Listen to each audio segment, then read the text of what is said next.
What's going on? It's your boy, Alan Angels. If you want to see me beat AC Mack in a SWAT street fight, come to Southern Honor Wrestling July 12th.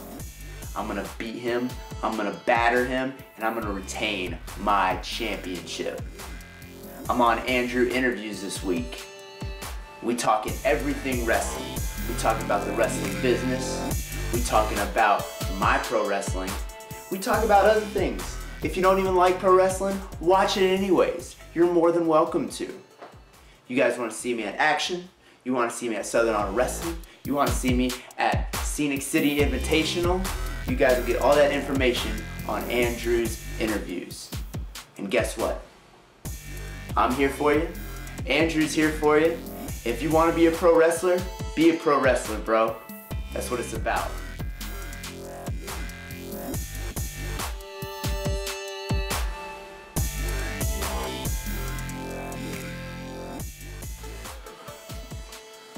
All right, I'm sitting here with the champion, Alan Angels. That's right. He is the Southern Wrestling Honor Champion. Yep. Southern Honor Wrestling Champion. There you go, yeah. That's better. It's more correct. Yeah. And I've been following you for quite some time, Alan. Yeah. Really excited to have you here on my channel today. Yeah, I'm excited to be here, man. Andrew Interviews were about interviewing folks, really allowing you to tell your story and reach out to your fan base. Mm-hmm. The purpose of our channel is to allow you to tell your story, but also to inspire other people. Okay. And the things that you've accomplished over the last 3 or 4 years are very impressive in the local independent wrestling circuit. After seeing a lot of your videos, watching you perform live, I said, I've got to have this guy on my show. Yeah. So I reached out to, actually I stumbled on your father and reached out to him thinking it was you. Yeah. He pointed me in the right direction, and very serendipitously, I have you now sitting with me in my Andrew Interview studio. Yeah. And I'm very excited to have you here this morning. Thank you for joining me. Yeah, man, I'm excited to be here. I was telling you earlier, you're not the first person to get my dad confused with me. You know, a bunch of people have like hit him up on accident, like thinking it was me or whatever, like trying to book him, you know? So Papa Angels may have some bookings coming up for sure. All right. Yeah. He's actually recorded a lot of your events or done Facebook Live. Yeah. Which is a really a nice substitute for when you're not able to actually, you know, travel out to wherever you're performing. Right. That your dad's in, you know, he's in the front row cheering you on, and you can listen to the videos. Yeah. That's my son, you know. He's definitely proud of what you've done. I'm going to ask you some questions. I'd like to go through kind of the history of your career. I'd like to hear a little bit about the stuff that's inspired you, the people that's inspired you, your path, your journey, and how you got to become the Southern Honor Wrestling Champion. Certainly they seem very proud of you. They have you posted all over their page. You're a headliner on their flyers and their shows. And I was at the May 3rd show with you and AC Mack and everybody. Chris Jericho, Kenny Omega. I mean, you put on one heck of a show that night. It was a great show. Very impressive. Start me off. Tell me, take me back to some of your earliest influences of wrestling, and take me back to when you started getting interested in wrestling. Was it 5? Was it 8? Was it when you were 15? Take me back to, you know, those early passions, those early memories of either watching wrestling or whatever led you into going, you know what, this is for me. Well, my dad was a big fan of wrestling. He watched wrestling a lot when he was younger with his dad. So when I started, you know, when I was born, he was still watching wrestling. He watched like, you know, Attitude Era stuff at the time. But when I was maybe 3 or 4-ish, I was in, I guess, whatever age you're in preschool.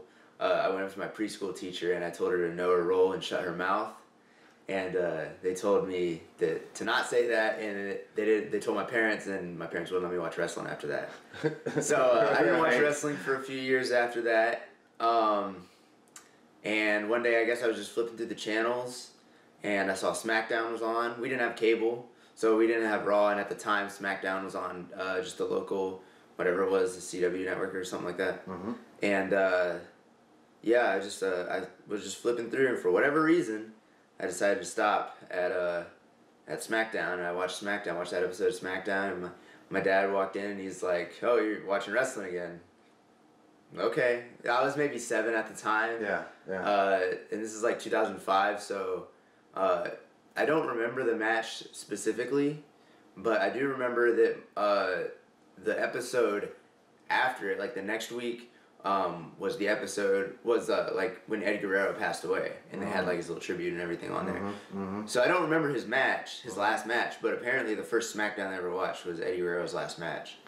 And I do love me some Eddie Guerrero. And he had a heart attack in the ring, didn't he? Or no, not in the ring. I think he did have a heart attack. Okay. I don't think he was in the ring though. Got you. Yeah. That was a surprise to me because I think he was kind of a jobber, and then they finally gave him a push.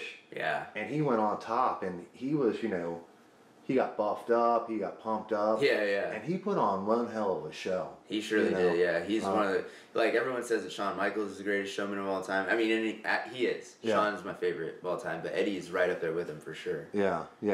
So 2005, you're watching SmackDown. Yeah. Your dad comes in. Obviously, he's a big wrestling fan, as you had shared. Yeah. And he kind of goes, okay, Yeah. I would assume that at that time your dad was still into wrestling. Would you guys watch it together? Yeah. We watched it together. Once I started watching it, he stopped watching it, like when I stopped watching it. But when I started watching it again, he got back into it and watched it with me every Monday and Friday. Every Monday and Friday. Yeah. I can appreciate that. I used to watch wrestling with my dad, and it brings back great memories, and that's why I started this channel. Yeah. You know what I mean? Because it brings back some of the best memories as a child. Mm-hmm. So you're 7. So take me forward. Where do you go? You're 7 years old. Take me forward to 7, 10, 15. Yeah. How do you continue on that journey? So I started watching wrestling when I was about 7, obviously, and from there we got cable, and we got cable, and we started watching Raw and SmackDown every week, and I started watching like pay-per-views and stuff like that. And when I was, I guess I was 8, when we got cable, and I started watching the pay-per-views, and the first pay-per-view I ever watched was Backlash 2006, and that was a really good one. And from then on, I was like definitely hooked after that. After that, I like couldn't get enough of it, because the first pay-per-view, Backlash, was like, there was a match where like Shawn Michaels teamed up with God, and he wrestled the McMahons, and I was like, I don't know what this is, but this is like really entertaining. And Triple H had a match with Cena and Edge in a triple threat match and for the title, and that match was awesome, and I was just hooked from that point on. And then the next pay-per-view I watched after that was ECW's One Night Stand, and that pay-per-view was like really kind of brutal. And there's a bunch of blood and everything everywhere, and I'm really kind of surprised that my parents let me watch it after that. Like, they were, I don't know, if I would have watched that and my 8-year-old kid was watching like what was going on, I probably would have been like, maybe not so much. But and I for whatever reason, I loved it. I remember I ended up leaving like a pool party, like my friend's birthday party, just to watch ECW. And that was really cool. Growing up, I really liked like Shawn Michaels. I really liked DX. I liked Jeff Hardy. Chris Jericho. Maybe around 2006, 2007, I started watching like other stuff besides WWE. Like mostly just like TNA, because that's the only other thing that was on TV at the time. AJ Styles was one of my favorites in TNA. Now, was Hogan helping out TNA? Not yet. This was, he came in around maybe 2010. Okay. And I watched it a few years after he did that, after he came in. Now, ECW, that was like, was that WWE like ECW. Was that like the backyard brawl, the really action-packed hardcore? Yeah. What was ECW like? So there was ECW back in the Attitude Era, when it was really raunchy and really kind of over the top with everything they did.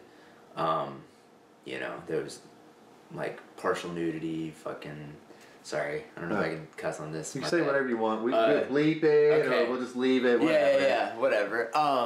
Yeah, there was like nudity and like just blood everywhere, barbed wire matches, fire, whatever, glass, whatever. But then they brought it back. Like WWE bought them out in 2001 or whatever, and they brought them back in like 2006 to have like their WWE ECW kind of thing. And it was good. I enjoyed it. I watched it for a while, and then they got rid of it in like 2010. But I really enjoyed it back in the day, because that's when I was still like just getting into wrestling, and RVD won the WWE title while he held the ECW title, and all this good stuff. And I was loving it. I loved RVD back in the day. But yeah, from there. Yeah, I just kept watching wrestling. I watched Raw every week. I would have football practice, and I would come home and like finish watching wrestling every week. And yeah, I just kept watching until I was 18, and then I started training. Did you know back 2005, 2000, in that era, I guess when you're 7, 8, 9, 10, when did that epiphany or inspiration, when did that hit that you like, I want to do this, or I think I can do this? When was that? Was that still early on, or were you just still a fan at that point? Honestly, like, I don't know. I guess I kind of always just was like, I'm going to do this. People ask me that question a lot. And I don't really know. I don't know when I was like, I want to do this. I guess I just always kind of wanted to. I guess when I watched it, I was like maybe it might have started out as like this will be cool if I do this. But I mean, when you watch something every week consistently for years, and it's kind of like your life, I don't know, it's kind of something you always kind of are drawn to, and you just kind of take it in as what you're gonna do. I don't know. It's like if something is such a big part of your life, like, you don't really think about, like, am I gonna do this? Should I do this? You just kind of assume you're gonna do it. I don't really know if that's coming across clear, but I don't know. I just kind of always thought I was gonna do it. There was never like a moment where I was like, this is it. It was just kind of always in the back of my mind, at least. And it sounds like, it's been a part of your life as long as you can remember. I mean, if you're taking me back to 3 years old, that's really, that's really the majority of your life. Yeah, for sure. And some of your earliest memories. So I can see how that would influence you. So you're training in football. You're coming home. You're watching wrestling. You're living it every day. You're watching it. I don't know what you said. Monday, Wednesdays, or Monday, Fridays, or whatever. Back in my day, it was the Saturday night's main event, and then it was the Sunday, the prime time. WWF with Gorilla Monsoon and all those old school guys. That's the era I grew up in. Yeah. So you're training for football. So obviously that helped prepare you for wrestling, as far as the physique and the physicalness and the toughness. You could say that. Well, when I was a little kid, I played football a lot. But I stopped playing football when I was maybe in the 9th grade or whatever. And then after that, I kind of ran track and cross country and did stuff like that. Okay. I was pretty good at those things, especially cross country. That was like my sport in high school. But yeah, football, not really. I stopped playing because I hurt my neck doing it, and I was just kind of like, in the back of my head, like, it still wasn't really like a complete thought of me being like, I'm gonna be a wrestler one day. Yeah. It was there, but like, I was never like, I don't know how to explain it, but that was the reason I stopped playing football, because I hurt my neck, and I was like, man, like, if I'm gonna be a wrestler, I can't like go in there with a broke neck, you know what I'm saying? No. So even though I wasn't like maybe fully committed to the idea, it was still like a reason for me to be like, maybe I shouldn't, continue playing football if I'm gonna be a wrestler. So you're playing football, you hurt your neck, you're running track in high school. You're excelling at those sports. When do you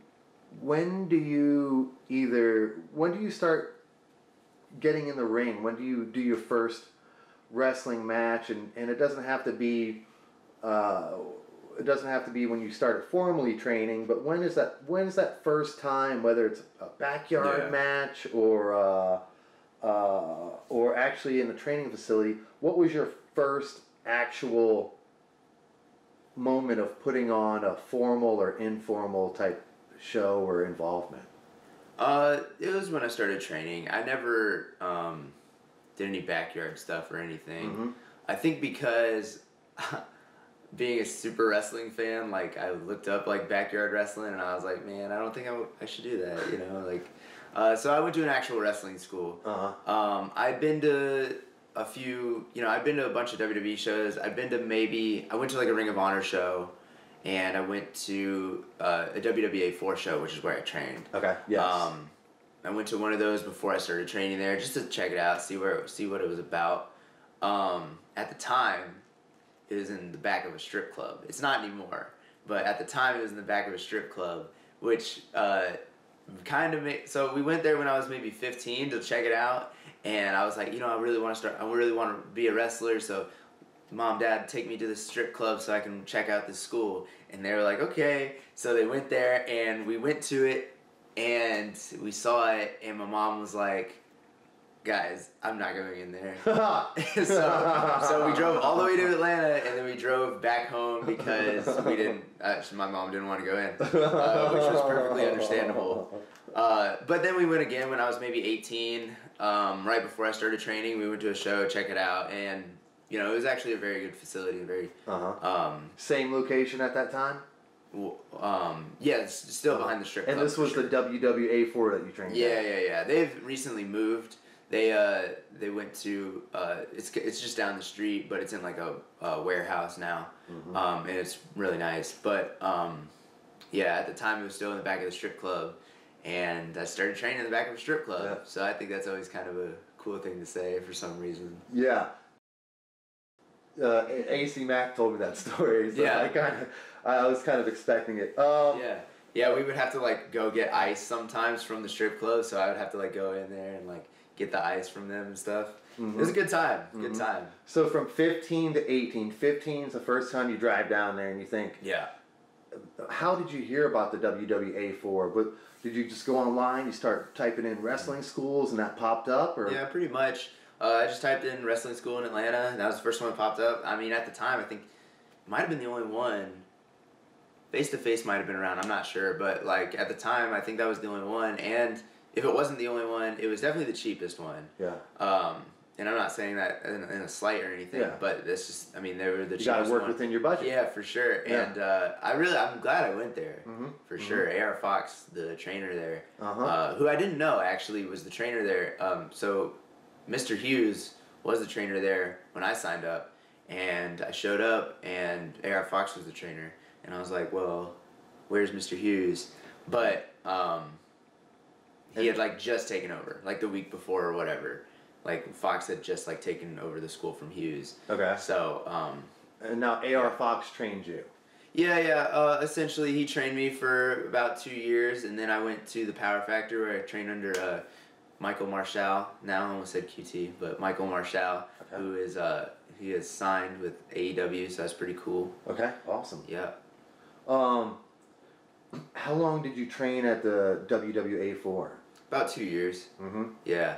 It was about 2 years, and I really enjoyed my time there. A.R. Fox, he's a genius when it comes to wrestling. Tell me about that experience. You show up, take me to day one. Hey, I just signed up, I just paid my money. Yeah. I got my wrestling tights, whatever you got, right. You show up. Day one, take me to day one, you show up at WWA4. I actually didn't have my wrestling tights, which nobody does. Yeah, usually. Alright. It's usually just like you show up in like some Adidas or whatever, and you just train. I mean, I show up the first day. I'm trying to remember. It's funny. I don't remember much about the actual day, but I remember driving there, super nervous. Yeah.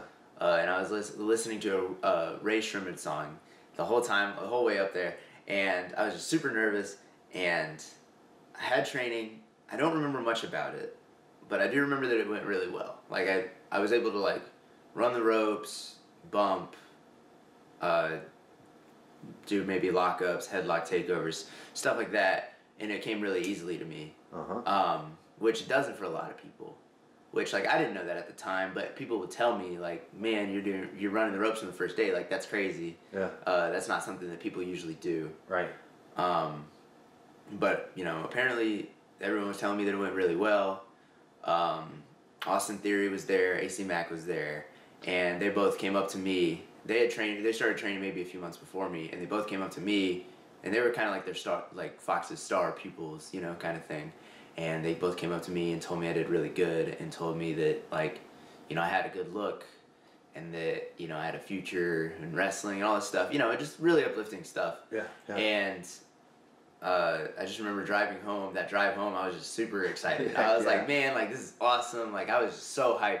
I was like, this is the best thing. I'm so glad I did this. Blah blah blah. Because going up there, you don't know what you're getting into really. Like, I mean, you do, but you know, wrestling is just so different than what everybody thinks it is. Like, people have this preconceived notion about wrestling and like the lifestyle that they live and like all this stuff, but it's just so different from anything that you think it's gonna be like. So you get there and it's completely different. You're just nervous and you just want to explode from all this anxiety or whatever. But you get there, and if you're good, people will recognize that and they'll tell you. What is training like on your first day? What do they have you do? So it's usually just like you come in and usually the first thing you'll do is either a lockup or a bump. It just kind of depends on like what they want you doing. But usually the first thing you do is a lockup, and they show you collar and elbow tie up. And then after that, maybe like they, show you how to apply a headlock. Maybe do a takeover, maybe get a wrist lock, just little stuff like that. And then eventually, like, they'll have you bump, which is just like, falling on your back. Yep. Maybe do a flip bump. They'll show you some rolls. They'll show you how to run the ropes, like how to properly, like, run the ropes so you don't fall out. Yeah, just stuff like that. That's kind of like, but like, the first day is probably going to be the same as every day that week. Your first week. You're going to do the same thing over and over again because as simple as all that stuff sounds, it's very technical. Wrestling is a very technical thing, and if you don't do everything like not the exact way, because obviously there's no right way to do. Hang on. There's a right way to do some things. There's no right way to do a lot of things when it comes to wrestling. But the basics. There's a right way to do those. So that's what you do a lot when you first start. So I looked through your career, and you seem to have got, I don't know any way to put it, kind of like a push from the beginning, because I'm looking and I'm like, Alan Angels defeats this person, Alan Angels defeats that person, Alan Angels defeats this person. And I'm like, does this guy ever lose? I definitely lose a lot. I saw a couple that you lost, but it looked like right out of the gate that you were getting quite a push and quite a recognition of your skills and your talents. And to me, that kind of stood out as I'm looking at that. So you train at the WWA4 for 2 years, and then you go to the Power Factory. Yes. Now tell me about that's in Norcross, right? Yeah. Tell me about that. Power Factory is awesome. It's a state-of-the-art facility. It's an amazing training facility. Anybody that goes there will see right away that it's professional. It's well kept. It's in Chip Smith. Something, I forget exactly what the Chip Smith Performance Center, something like that, right? Yeah. And the Chip Smith Performance Center is a place for like, it's a lot of people that are about to go to college, like play college sports, football, baseball, softball players. They all go there and train, and I'm not exactly sure what they do, but like it's a good facility for them, and like a lot of guys that are like about to take part in the combine, the NFL combine, they go there and they train and they do stuff. So the fact that us as wrestlers which a lot of times isn't held to as big of a standard as like professional sports like that. The fact that we get to train there is awesome. And it's very professional. They have, you know, a really nice weightlifting gym, and then they have like a whole turf for all that stuff. How much time do you spend lifting weights versus training in the ring or bumping and learning like technical wrestling moves, that stuff? What's the balance on that? Well, for everybody it's different. Obviously, you know, there's wrestlers of all shapes and sizes in wrestling. Yeah. But for me personally, I try to work out like 5 to 6 days a week. So yeah, I mean, they have little workout plans that you do. The Power Factory does, and we also have a nutritionist who helps you out. You don't have to follow that, but she's really good, the nutritionist, and then the workouts are really good as well. So how did you hear about it's the One Fall Power Factory? Yeah. How did you hear about them? How did I hear about them? I don't know. I guess when they first opened,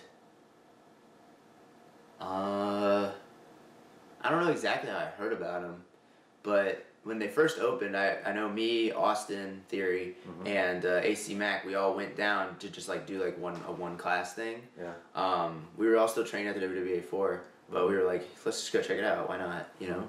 And we paid like, it was like a $25 or whatever to do like one class. I don't know if it's that anymore, so don't quote me. Sure. But I can't be putting the prices out there. Yeah, we went down there for one class, and we just trained with QT for one day, and it was awesome. And then maybe 6 months later, I decided I was gonna like come there more often, more frequently, and then I just started training there full time. And how long did you train at that facility? I still do. I still train there. Yeah, Okay. I try and go there all the time. You know, because I don't think you can ever like be the best if you stop training. That's what AC Mac told me, because I thought at some point you're done training and you just kind of get going. He said, no, you keep training if you want to keep getting better. That's right. You know, there's no cap on what you can do in wrestling and what you can learn and how good you can get. You know, the best wrestlers in the world, they still get in the ring like, obviously the best wrestlers in the world, they're wrestling. They're getting paid to wrestle every night. But if they're not, they're probably training. You know what I'm saying? Like Johnny Gargano, he trains all the time. He's like my favorite right now. I think he's the best wrestler in the world, wrestling-wise. So the fact that, you know, he still gets in the ring, he still trains at Performance Center all the time, you know? All those guys do, you know? And if you're not doing that, if you're in the actual, like, the main roster in WWE, you're wrestling every night. So there's no cap on what you can do and how much you can train to get better at it. Now, your time with the WWA4... looks like you had a handful of matches. And you did quite well. What was the exposure over there? Do they just film it and put it on YouTube? Yep. Is that the way that they run their deal? Yeah, pretty much. They just they have like a little hard cam that they set up, and they record it and they put it all on YouTube. Yeah. I've watched a lot of. It's really convenient, you know. If you gotta send a promoter a match, you know, it's just right there. And then I have here VIP Wrestling. Tell me about them. Oh yeah, VIP. I haven't wrestled there. I only wrestled there once. Yes. Oh, in Dallas. Yeah, it was in Dallas, and that was like, I was green. I was like 4 or 5 months in, but I still think that's the biggest crowd I've ever wrestled in front of. It was pretty cool. It was maybe 1,500 people there. It was in like this really like, it was like a huge like bar /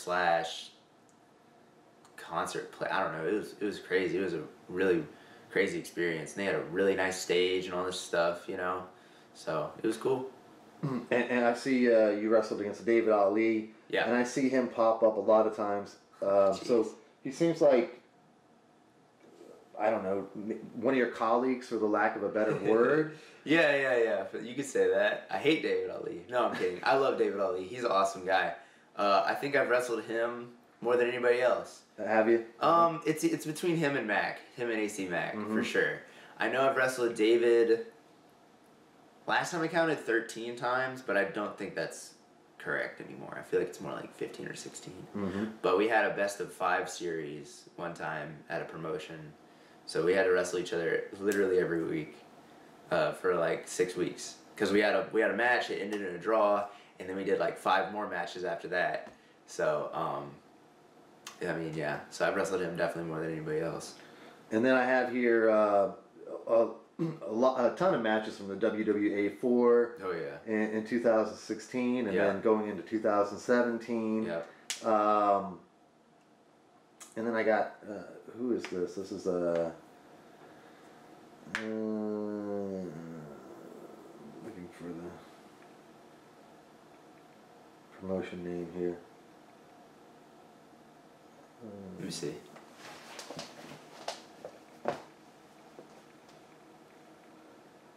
Oh, this is this is WWN and Style Battle. Mm-hmm. The WWA 4, we have a connection with the WWN, which runs Evolve and FIP, and they had another show called Style Battle. Okay. And it was a pretty cool thing that we got to do. Like a bunch of the WWA 4 students usually got to do like a scramble or like a tag match or something like that on the show. So that was a pretty cool thing. We did that for a while. And how do you get recognized? Do you start putting on shows to WWA 4 and you send your tapes, your link to different promoters, and you say, this is what I do? Yeah, so it works one of 2 ways. Usually, like, either a promoter will hit you up and be like, yo, do you want to work for us? And you say yes or no. It depends on, like, a bunch of things, but sometimes, like, if you want to work for somebody, you have to figure out who runs it first of all. So, you know, you have to make connections, ask around, like, oh, you work for this company, I want to work for them, like, who runs this? Mm-hmm. And they tell you, and you send them, and you hit them up, be like, hey, I'm a wrestler, are you interested in having me? They say, yeah, sure, send me some stuff. That's what you do, you know, you send them a match, send them a promo, and and they'll tell you yes or no, and then you kind of discuss, like, what you get paid, or, you know, and like, transportation and all that stuff. Take me to your first paid match. Tell me about that. First paid match. Let's see. What was it? I remember my first paid match was gonna be like this birthday party thing, and it was gonna be my first match ever. So, but it didn't happen. Like it got canceled or whatever. So I was pretty hype about it. I was like, guys, I'm gonna get paid to wrestle. It's gonna be my first match. I was super hype about it, but it didn't happen. My first paid match. Shoot, dude, I don't know. I honestly don't know what it was. It had to have been. I don't know. I want to say like an NCW show, and it wasn't a lot. It was, you know, like a hot dog and a handshake kind of thing. Not to bury them or anything. You know, I was green, so I would have paid me in a hot dog and a handshake too. But yeah, I mean, it was cool. Like, I mean, I do remember getting my first envelope and just being like, man, like, this is it. Like, I'm officially like a wrestler. I got paid somebody paid me to perform. Right. Like, that's cool. You know what I'm saying? Like, nobody, like, a lot of people don't get to say that they perform for someone and they pay them. Like, I don't know. That's just a cool feeling. You know what I'm saying? It's got to be a great feeling. Yeah. You got to be like, well, I'm on my way up. You know what I mean? Yeah. Now I'm not paying them anymore. They're starting to pay me. Right. Actually, I do remember my first one. My first paid event. Tell me so about it was in Dyersburg, Tennessee. Middle of nowhere. Like, literally nowhere. It's still one of the lowest, like, probably the worst show I've ever done. I'm just going to say it. They're probably not going to hear this. It's called, I won't say the name of the show, just in case they do run still. But it was really bad, and it was in a barn, like literally just a barn. It was just an open, like, barn. There was, like, hay on the ground, and the ring was a low boy. It was maybe, like, not any higher than this chair, which, I mean, is fine usually, but, like, this ring was just not, like, you know, and it was maybe, like, so a standard WWE ring is 20 by 20. Usually on the indies, they're 18 feet, 18 by 18. But this one was maybe like, I don't know, man. It had to be like a 12-foot ring. It was 12 by 12. It was so small, and we drove like 7 hours. One of my friends got it for some reason, I don't know, and he paid us. I mean, he paid us like $30 or whatever, which is cool, whatever. And but yeah, man, I just remember like being there, and it was just like a bunch of people, and like a lot of them were like racist, not towards me obviously, but like towards a lot of the guys that I rode with, and I was like, man, this is not cool. Like, yeah, the South it seems to be full of that. I challenged a wrestler the other day, asking him if he was a white supremacist because he had a lot of symbols that would share those markings, but that's a different topic. Jeez, and obviously I don't dig that kind of shit, but well, yeah. Did you talk on the World Wrestling Network? You talked on them a little bit. Yeah. And who do I have here? Peach State Wrestling Alliance. Yeah. Tell me about some of the matches you did with them. I did a few matches with them. I didn't do too many. They are, where are they? I forget what city they're in. Maybe Tyrone, I'm seeing Georgia. Carrollton, Georgia. Yeah, Carrollton, Georgia. Yeah, they're cool. I wrestled for them a little bit. Did a few matches. I got to wrestle Sal Renaro, which was pretty cool. Former Ring of Honor tag champ. So I got to wrestle him there, and it was really good. And then I'm seeing Wrestling in the USA. You remember any of that? You did a 20-man battle royal, and then you did another match against Chris Crunk. That was back in 2017. No, I don't remember that. Fair enough. I do. Chris Crunk's one of my best friends, though. Okay. So you know what that might be? You know what? Actually, that was a charity show that we actually put on. That's not what it was called. I don't know why that name is on there, but it was a charity show that me and my dad put on for my little cousin who has pediatric cancer. And she we put that on in 2017, and it was really cool. Like, it was awesome. We raised a bunch of money for her. It was just a really cool show. We booked, we ran out of the Landmark Arena, and it's called Janie Strong. That's her name, Janie. So we called it Janie Strong. And it was a really fun show. I wrestled Chris Crunk, who's one of my best friends. And we had a really good match. And then I was in like a battle royal in the show just because I wanted to. But yeah, me and my dad put on that show, and it was really awesome. It was a really good time. That's got to be really neat to be able to bond with your dad and do this kind of stuff with your dad. Yeah. I mean, how many people can share that type of story? Yeah. And look back on, man. Yeah, for sure. My dad is awesome. Like, he like films all my matches. He comes to all my shows, all the shows he can. And, he's just, like, a lot of people don't have that support system, especially in wrestling, man. Like, and it sucks. And I'm really glad that I have him around, for sure. You lucky motherfucker. Yeah, I am definitely lucky, for sure. Then I'm seeing American Combat Wrestling. Yeah. A couple matches with them. Yeah. And then I see Battle Club Pro, a 3-way with them. Yeah. That was a good match. I like that match. That was up in New Jersey, Battle Club. ACW is part of the WWN networks too, so I had a few matches with them. That was awesome. Battle Club, I wrestled Mr. Grimm and PB Smooth. That was a really good match. Both those guys are huge. So I was like the small guy in that match, and we had a good time. What is your preparation for a match like that? Just same as always. I just train every day, every week. I usually like to watch my opponent's matches, like other matches they've had, so I can think of cool ways to get into different things and stuff like that. I just try and study up on my opponents.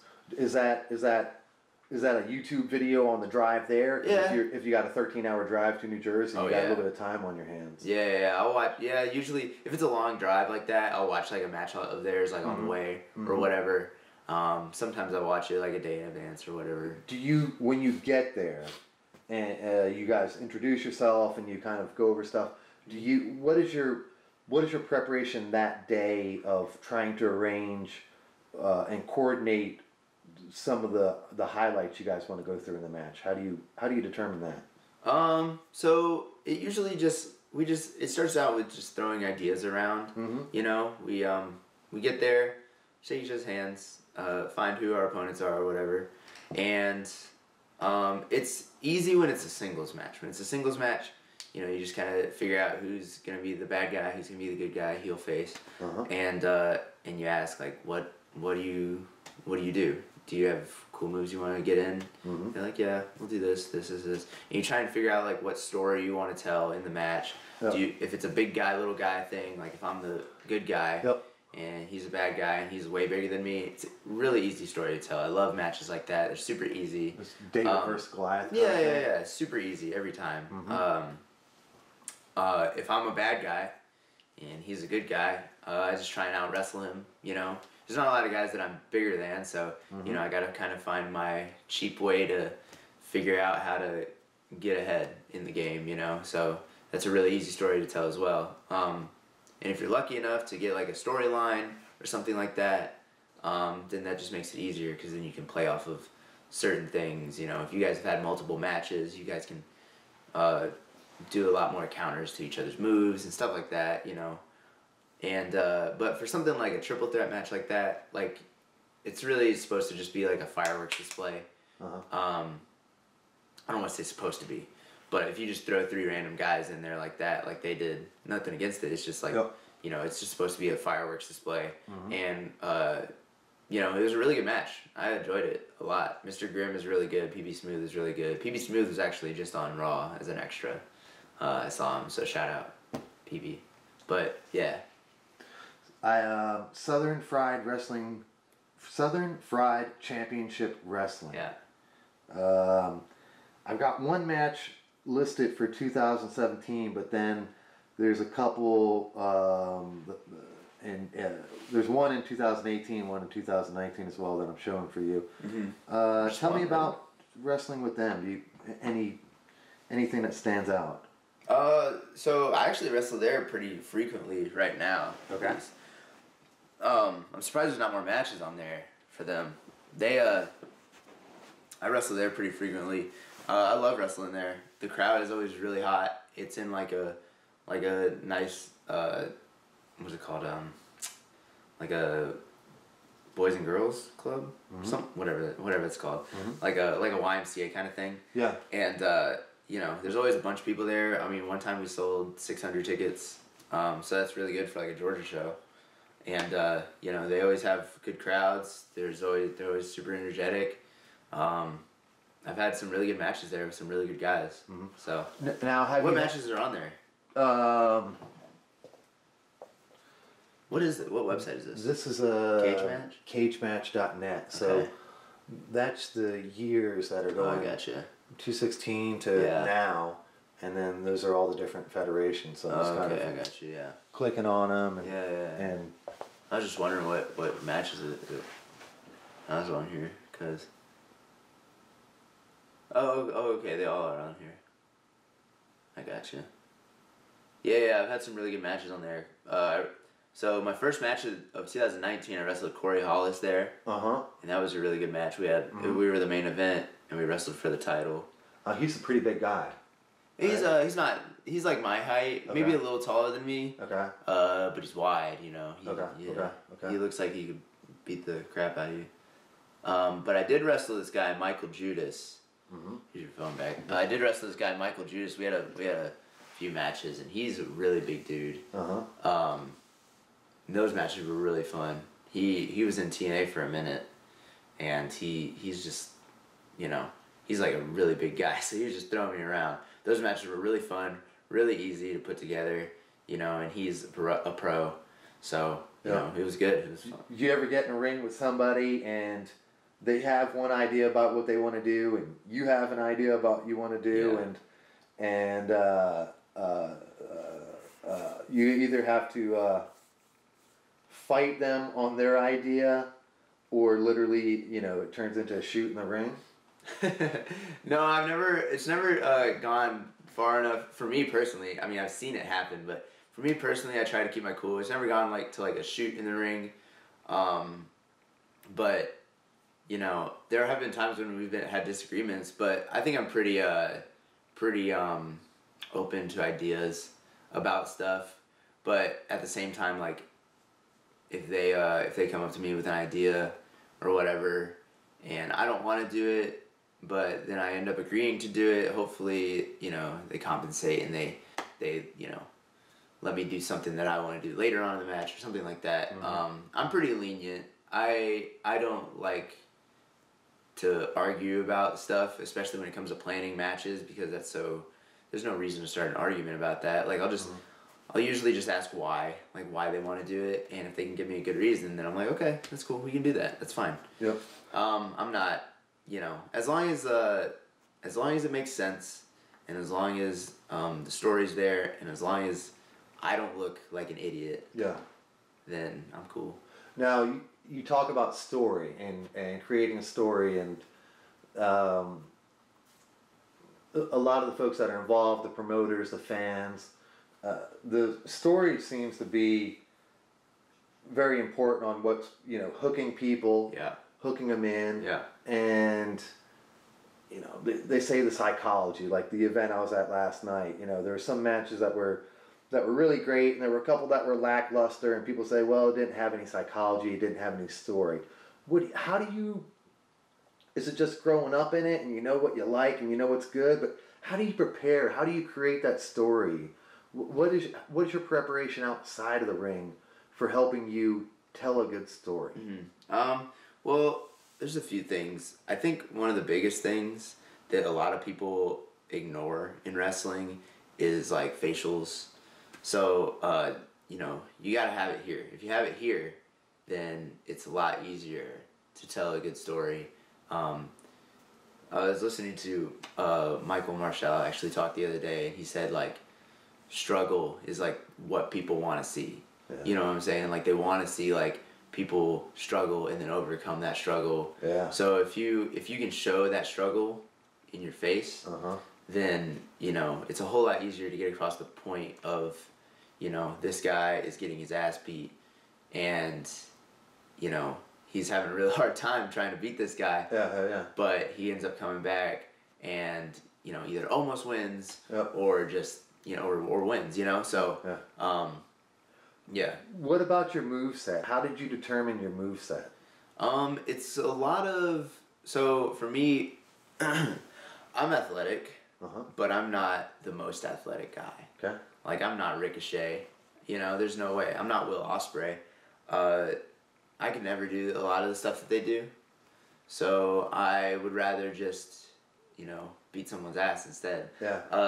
I'd rather show more aggression and stuff like that. Like, a lot of my moves, some of them are, like, kind of athletic, but I really try to come up with a lot of creative stuff.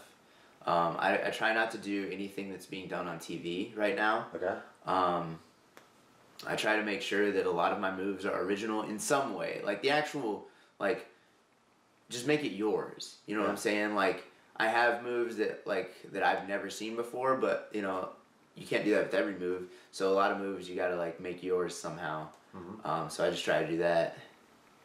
Now, you'd mentioned Shawn Michaels being a big influence. Triple H.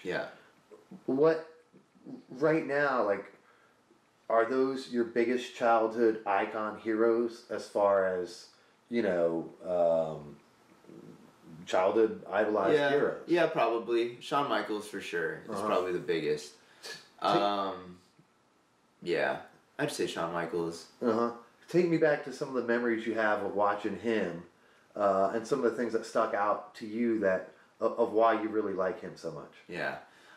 It goes back to the whole struggle thing, and, like, even though, like, watching it back now, like, I can tell, like, he was, like, one of the top guys in the company or whatever. At the time, like, when I first started watching, he was in his whole feud with Vince McMahon, and, like, it was going through this thing where, like, he would wrestle the Spirit Squad every week, and, like, he would get 5-on-1 beatdowns and stuff like that. And I really just saw, like, the pain and the anguish in his face, and I just felt like I wanted this guy to, like, overcome all that. You know what I'm saying? I think that's what it was, at least. I mean, I watched him a lot as a kid, and a lot of it was also, like, you know, you saw him struggle, but then you saw him come back, and when he came back, he was just a house of fire, and he has, like, the best, like, fire-ups of all time. Like, when he hits that big elbow drop and just, you know, brings the crowd in with him, like, that, man, that stuff is gold. Like, he's definitely one of the best showmen of all time, and it's weird, like, I really wanted, like, long Shawn Michaels hair when I was a kid. You know, I wanted to grow my hair out super long. But I think, like, one of the weird things about it is that, like, I don't know, like, I don't really relate to Shawn Michaels as a person. I mean, not really. Like, I kind of do, but, like, I probably at the time related more to, like, a Jeff Hardy, which I do love. I love Jeff Hardy. He was one of my favorites back then, too. But, like, for some reason, like, I don't, like, Shawn Michaels was just my guy. Is this you? Yeah. That's me. That's me. Look at that. Oh, yeah. That's, like, my first promo picture. Yeah, it's real bad. Okay. It's real bad. Is that on Cage Match? What is that on? That's on like Wrestling Database, that's on right? ProFightDB.com. Yeah, dude. I was like, that's still on there. Yeah. I really want to like just call them and be like, yo, listen, I don't look like that anymore. You know, because did you even know that was me? You probably thought it was somebody else. I didn't know. I was like, is this my Alan Angels or another Alan Angels? That's it. That's me. Okay. That's like my first promo pic. Okay. So Shawn Michaels, my memory of Shawn Michaels is back when he was wrestling with Marty Jannetty as the Rockers. Yeah. Which was a long time ago, right? Yeah. And those guys put on a great show. They were pretty colorful, high flying, loved it. Yeah. Acrobatic. I guess by the time you got in, the Rockers were long since divorced. Yeah. Do you have any memories of those guys wrestling Well, together? no, I don't have any memories of them wrestling, but I've gone back and watched a bunch of their stuff. Yeah. What about Marty Jannetty? Was he still wrestling in 2005 or no? No, I think he came back and did like a short little like Kurt Angle beat him up right before their WrestleMania match. His WrestleMania match with Shawn. But nah, I don't think he ever wrestled. He might have had like a match or one off, whatever. And then Shawn Michaels with the Heartbreak Kid, didn't he wrestle Hogan? He did at SummerSlam 2005. Yeah. Tell me about that. I don't think I was watching at the time. This was before I had started watching, but I've seen that match and it's a funny match for sure. Shawn, you know, loved overselling for Hogan. So. And then Shawn, is he now behind the scenes for WWE? Yeah, he does NXT. He's like a coach there at NXT. Yeah, okay. And he helps out with the younger guys and stuff like that. Yeah, I always found him pretty interesting as well. Yeah. Okay, so let's continue on with your journey. Yeah. Definitive Wrestling International. I show one match in 2017. Okay. I don't know if that sticks out to you. No. Definitive Wrestling International? DWI. No, I'm not sure. Does it say what match it was? Yeah.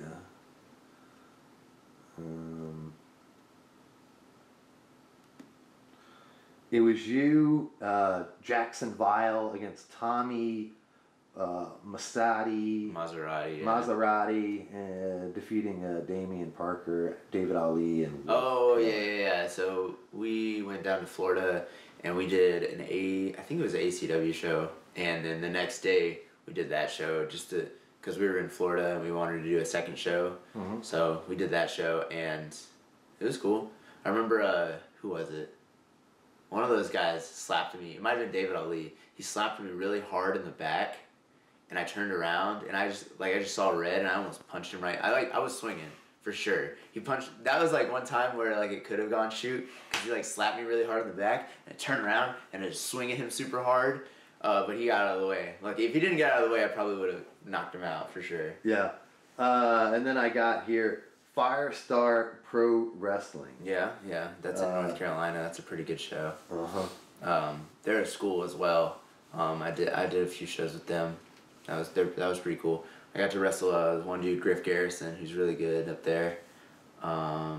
Yeah. And then I'm looking at as well 2017 Scenic City Invitational with a 30-man Scenic City Rumble. Yeah. Well, that's a pretty good show. I actually have a show come up there in August. So they're pretty good. I still wrestle with them. They only do like 4 shows a year. They're like a charity show, but they always draw really well, and they got a lot of eyes on them. So I wrestled in a triple threat match with Marco Stunt and Josie Quinn. Yep. Who, if you don't know Marco Stunt, he was in the Double or Nothing Battle Royal recently. And that match, the match with me and Josie, was actually the match where he got noticed. He got noticed, and then he got by someone that works at GCW up in New York, and he got pulled up there and had the match at GCW, and then the match at GCW, I think, is the one that Cody saw or whoever saw, and then got him in the Battle Royal. And then I'm going into 2018, following along with your career here, and I see a shit ton for Southern Fried Championship Wrestling. Yeah. So seems like you got on board with them and started running strong. Yeah. Take me through that a little bit. I love wrestling there. Like I said, they have a really strong fan base, and they are always buying shirts. So I do love to sell me some shirts. Do you make more off the merchandise than you performing, or is it 50-50? How is that relationship? It just depends on the night. You know, some days I make like more wrestling, especially like if I'm a heel. If I'm a heel, I'll usually just get my payout and leave. Okay. But like if I'm a face, I'll try to sell a lot more shirts because Now can I go online and buy your shirts? Yeah. You can actually. Tell me about that. Let me real quick. Plug yourself here. Real quick. Yeah. So the actual website, I think it's like an Etsy thing. I didn't set it up. Okay. Oh, it's on Amazon. Like on Amazon, you can get like all of my shirts. Okay. They're just there.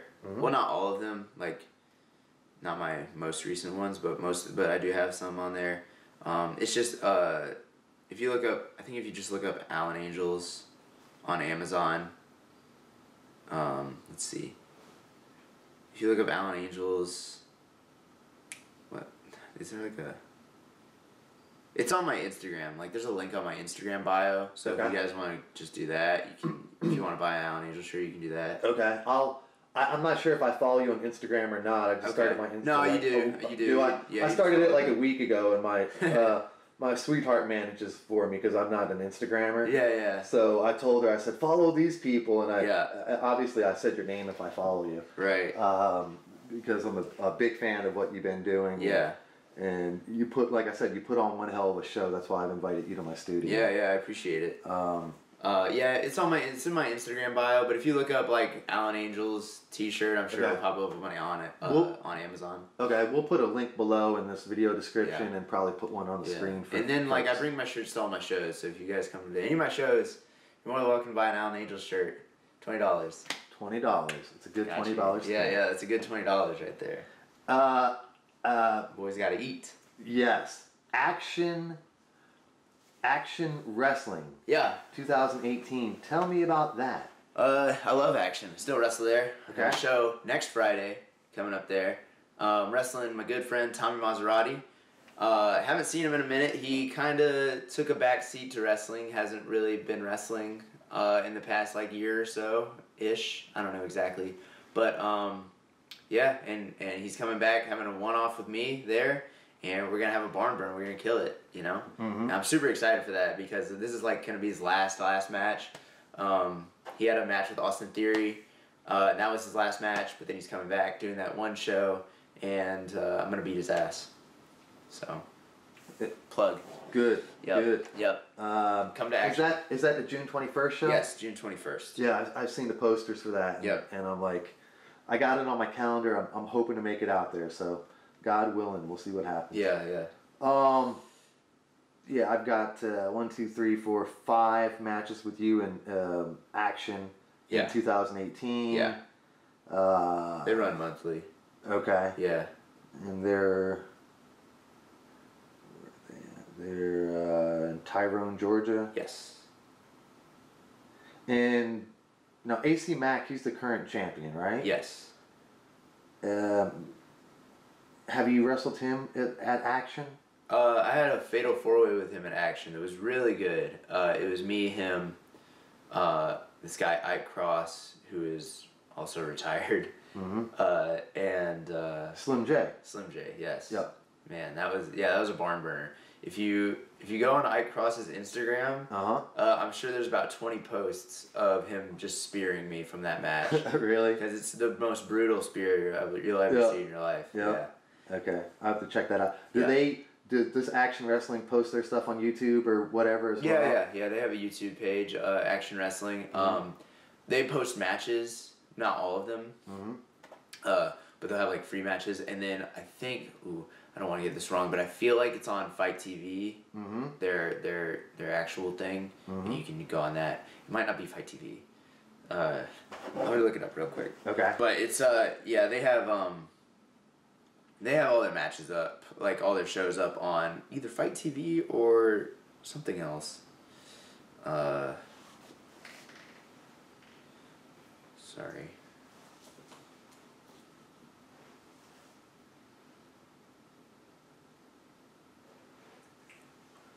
It's on the Independent Wrestling Network, Wrestling TV. Gotcha. Yeah. I think I stumbled on that. I must have stumbled on it through Action Wrestling then. Yeah. Checking out what they were doing. And then I show you with Southern Honor Wrestling. How did you hook up with those guys? Yeah, so they had their first show in October of last year. I think it was October, I want to say. And yeah, they hit me up. I was like one of the first guys they hit up. They're like, hey, we want you on our show.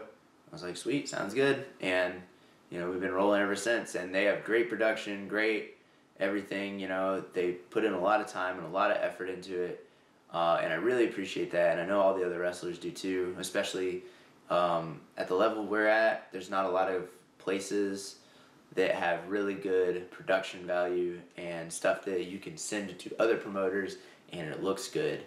You know what I'm saying? So I really appreciate them for that. And I really appreciate them making me their champion, and letting me just run with it, man. Like, I've just been like, these past few months have been crazy. I've just been running with it. So, yeah.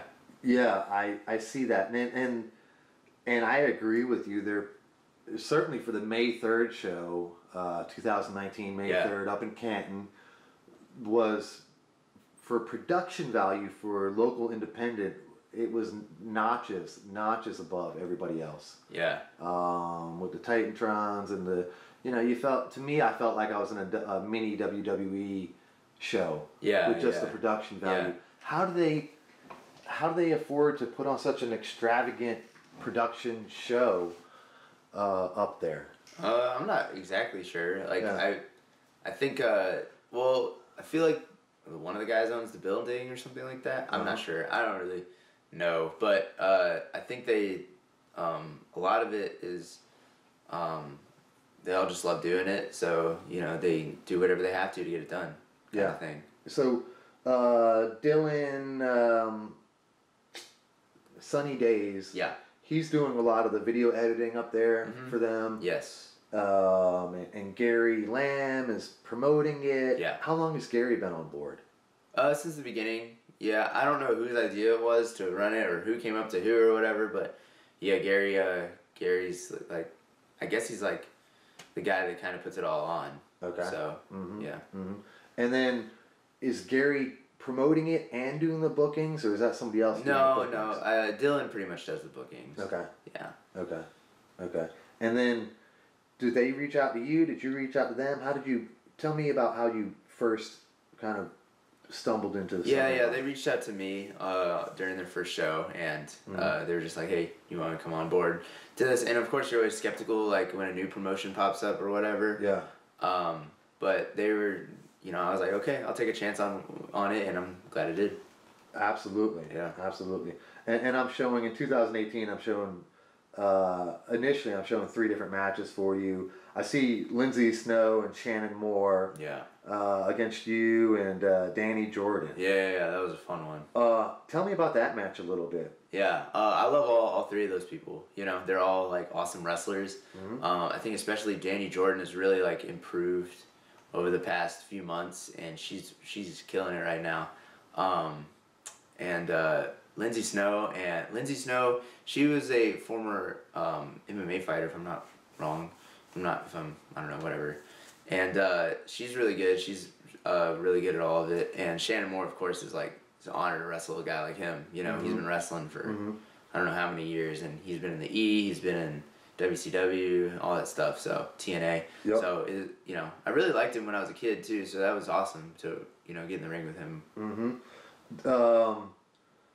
Have you thought about MMA crossing over or flirting with MMA a little bit? I mean, yeah, like I've thought about like doing, like I do like classes. I did some jiu-jitsu classes and stuff like that. Yep. I mean, I'd probably never do it as like a sport, like competitively, but I do think it'd be cool to like incorporate into wrestling. Yeah. Yeah. Yeah. Because I was looking at Knuckle Up years back. It's probably been almost a decade now. And I thought, oh man, I can do some MMA. Yeah, against the average person, when you walk into that gym and you're like, man, these guys are going to shred me. Yeah, it's an intimidating environment, especially like, it's really cool for me though to learn something new. You know, like I said, there's always something new to learn in wrestling, but something like completely you've never been in, and something that like you're really just starting from scratch. And I love just being like the worst person in the room at it. You know what I'm saying? Yeah. Because then I feel like I have something to prove. Right. I think that's really cool. And then I'm seeing, continuing on with your career, Alan, in 2018, I'm seeing more of the Peach State Wrestling Alliance. Yeah. I see a handful of matches with Adam Priest and Ace Haven and Sal Renario. Yeah, yeah. And then again, I'm seeing, continuing on, I'm seeing Scenic City Invitational. Mm-hmm. Team Action, Feature Showcase. Moving forward, I'm seeing Carolina Wrestling Federation Mid-Atlantic. Yeah, we had a really good match. Had a really good match with Cam Carter there. I love Cam. He's one of those guys that like you come up to with any idea and he'll be like, let's do it. Like he's a crazy athlete. Probably, I want to say the most athletic person I've ever been in the ring with. He's like, he can do anything that you want him to do. Mm-hmm. You know what I'm saying? Mm-hmm. We had a really good match there. So yeah. And when you're in the ring with him, do you guys give each other cues as you go, or is it kind of you're reading each other's body language? We talk before the match. Obviously, we plan everything out. Yep. But you know, we have to like. If we have a lot like that, like you'll usually talk to each other during the match and figure out like where you are so you don't forget. It's not even necessarily like did you forget this kind of thing. It's just like, this is next, right? Yeah, okay, cool. Yeah, yeah. And then, again, 2018, moving forward, One Fall Wrestling. Yeah, that's the Power Factory That's show. Power Factory. Yeah, I thought so. It looked like their logo. Mm-hmm. Yeah. So you started training with them, and then they put on their own shows? Yeah, they put on their own shows about once a month, and they're always really fun. We do them in the facility, so they're always really fun. How long have they been around? The show has been around. I don't know how long they've been doing the show. I guess like a year or something like that. However long they've been in the facility.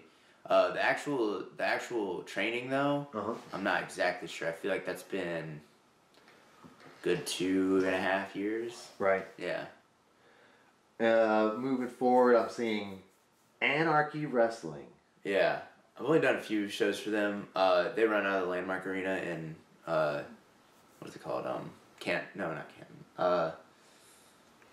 Somewhere, some city. Yeah, Cornelia, yeah, Georgia. Cornelia, Georgia. Yeah. They run out of the Landmark in Cornelia, Georgia. It's just like NCW, which I don't know if that's on there, but yeah, I did a lot of shows for NCW. Are a lot of these local independent wrestling circuits or federations, do they have a lot of the same flair and style, or do they all kind of have their different branding and different things that they expect? It just depends. Like a lot of the ones that are in like around the Georgia area are kind of the same. But then there's like Action and Southern Honor, which I feel like are completely different from, everything else that's going on. Action they feature a lot of like the independent wrestling guys from a lot of places. Like I wrestled Marco Stunt, which is really cool. They've brought in, who else have they brought in? they brought in Stevie Richards. They brought in who else? I don't know. They bring in a lot of guys like Kevin Koo. They brought him in. Fred Yehai, Anthony Henry. A lot of like the upper lower level like independent guys. You know what I'm saying? Mm-hmm. Like, mm-hmm. So yeah, that's pretty cool that they bring those guys in.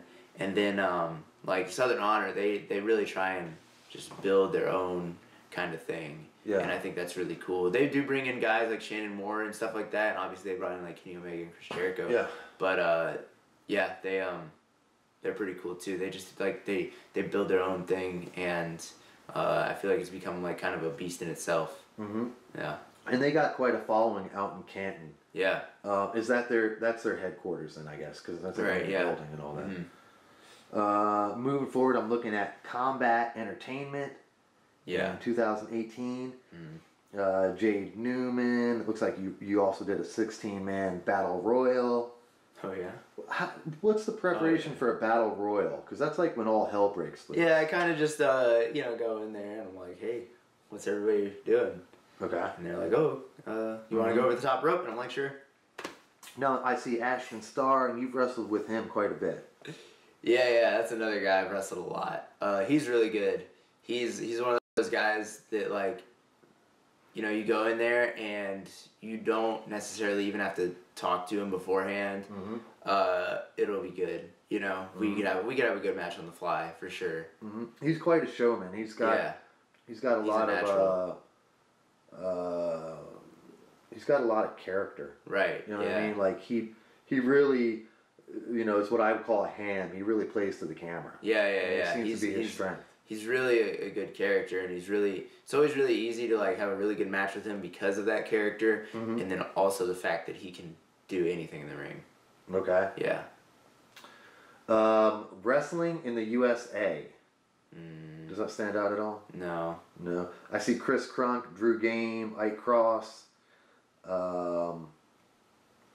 Wrestling for God. Oh, that might be say what? Wrestling for God. Yeah, Wrestling for God. That's like another charity show. It's like a Christian show that like they do up in Chattanooga, I want to say. So that's pretty cool. Mm-hmm. I like doing that show for a while. Mm-hmm. Mm-hmm. Interesting name. Yeah. And then I got one show at the Wrestlers Laboratory in 2018. Yeah. Atarashi. So I'm gonna edit that. It's pronounced Atarashi. It was our tag name, and I did not pick it, and I hate it. Okay. Chris Crunk came up with that name, and I hate it, and I hate him. So no, I don't hate him, but yeah, he came up with that name, and I didn't like it, but he was like, well, I already told the promoter that's our name, and I was like, whatever, dude. So that was up in New Jersey, and we had a 6-man tag match. That was pretty cool. Yep.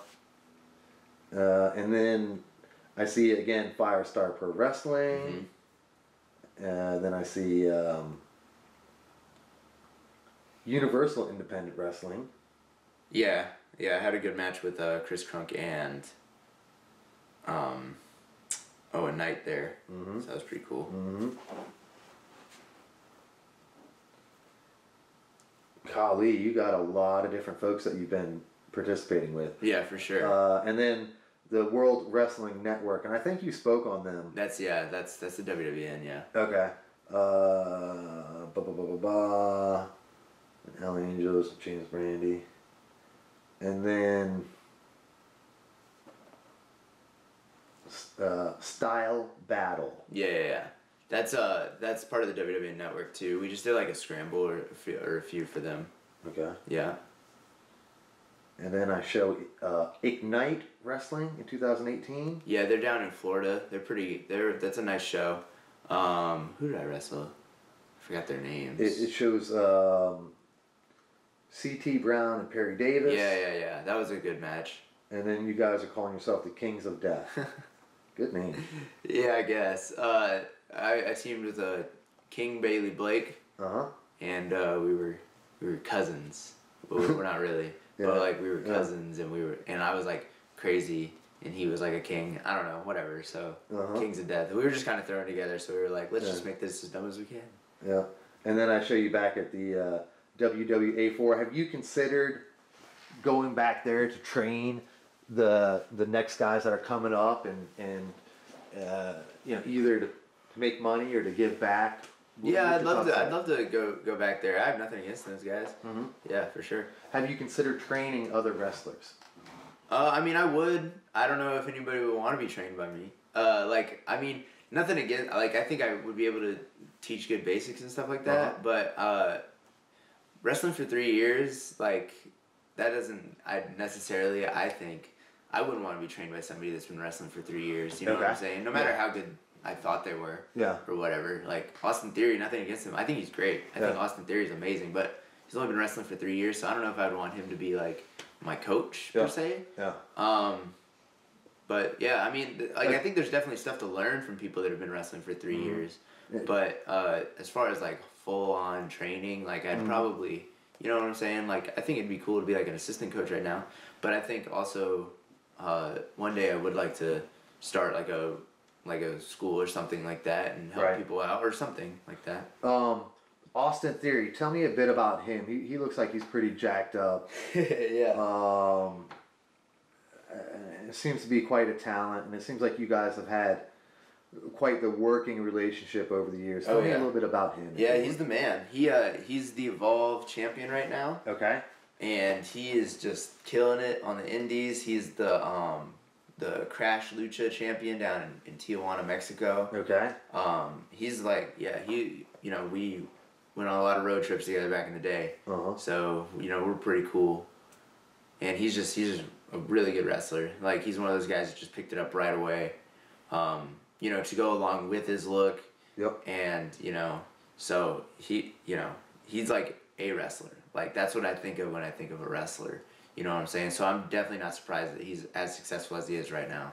Then I'm continuing on your career here, Alan, and I'm getting into 2019. And I'm seeing Southern Fried Championship Wrestling and quite a handful of matches with them. Any of those that you want to speak on? I'm trying to think. I had the Michael Judas match this year, which was really fun. And then the Corey Hollis match that I spoke on earlier. And then, I'm supposed to be... So we're having like a little Royal Rumble type thing at this next show. And I'm going to be the first entrant. So let's hope I get through that. For some reason, dude, like every Royal Rumble or whatever that I'm in, I'm always number one. Like every time, without fail. Like, I'm always number one. I don't get, I mean, I guess I'm a good number one. Whatever. I'm trying to think. Didn't Shawn Michaels have a Royal Rumble where he, like, he came in early and, like, lasted almost the whole thing or the whole thing? Yeah, he went from number one to the end and he won. I'm seeing on here Bobby Moore. I'm seeing Mike Judas. Todd Sexton, Corey Hollis, Kenji Bray, Adrian Hawkins, and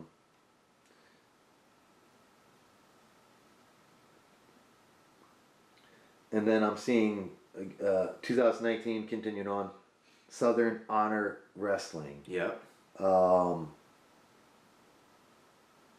When did they make you the champion and how did that transpire? Tell me about that. So, it was, I think, the February show, I want to say. They had, maybe it was March. But whatever month it was, we came in and the whole stipulation was there was going to be a triple threat match with Ashton Starr, the champion at the time, Kevin Ryan, and a member of the New Era. And at the time, I wasn't part of the New Era. And, you know, they all came out like they were all going to be like the person that they picked. But then I came out as like a surprise member of the New Era and walked down to the ring and won the belt. That has to be a good feeling. Yeah, it was awesome. Tell me about that night. How did that feel when you won the belt? And was that your first title belt?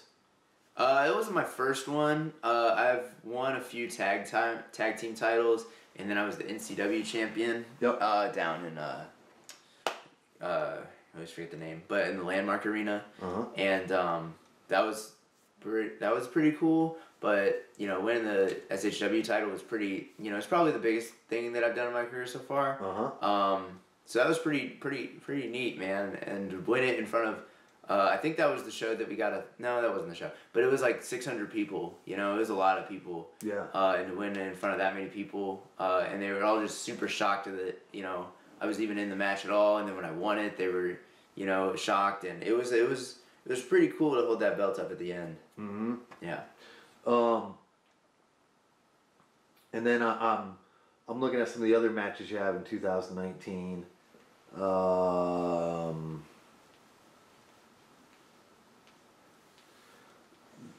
And so was Kevin Ryan the champion? Yeah, he was. You took it from? Yeah. Has he challenged you to a rematch? Yeah, we had a rematch in like April. Okay. It's very cool. Very cool. And then talk to me about that match on May 3rd up in Canton. I was in the audience. I loved it, man. I thought it was one heck of a show. Certainly I have it on my YouTube channel if you haven't seen it already. Yeah. And, and that's what made me reach out to you to get you on my channel, is because you put on one hell of a performance. Oh, thank you, yeah. And you were the Southern Honor champion, and I said, I've got to talk to this guy, and I want to hear about your journey, and hear about things that have inspired you. Yeah. Take me back to that night, and how you prepared, how you were feeling. Bring me there. Yeah, so we got there, and I knew we were gonna have the match with Shannon and Mac. And I was super hyped for that match because we had been building on it for months now. We all had like little mini docs. That we got like little 5-minute documentaries on us, on each of us. Yeah. So that was really cool, and I really like doing all that. I just love like. Is that what I heard when I walked in? Yeah, probably. Yeah. It might have been playing. Yeah. And I love like just doing like little like stuff where we're filming and stuff like that. I think it's always really fun, and we went around the city and we like filmed some stuff for all three of us for like little B-roll stuff like that, and yeah, it was really fun. And then we got there and we started playing the match, and I knew that they were gonna be there. I wasn't exactly sure like what was gonna happen. Jericho and Omega, of course, and we were told at intermission we were gonna be pulled aside and told everything that was gonna happen. So. But we weren't allowed to say like who it was or whatever. So they pulled us aside. They all like explained to us what exactly was gonna happen. I ran through my little sequence that I had with Kenny, which was amazing, and and we talked about that, and we went back, and then we weren't allowed to say who it was, but we still had to explain to the locker room like what was going on. So like I had to be the one to pull everybody aside and be like, hey guys, listen, this is what's gonna happen. They're gonna come out. He's getting I was like, I didn't say their names. I think I just said like, Babyface is gonna come out, Big Heel is gonna come out. You guys are gonna know who these guys are, and we're gonna have to get on one. All the heels are getting on one side, all the babyfaces are getting on one side, and we're all just gonna fight. I basically had to explain like that to them. So the locker room didn't know who was coming? No, they didn't know who it was. I just had to tell them like, wow. I just used I was like, all right, so this big babyface name is coming in, and this big heel big heel is coming in. And I had to explain to them what to do without actually saying their names. So that was pretty cool. And then we had the match, and all that happened, and it was dope. Yeah, that was a great time. That was a great night.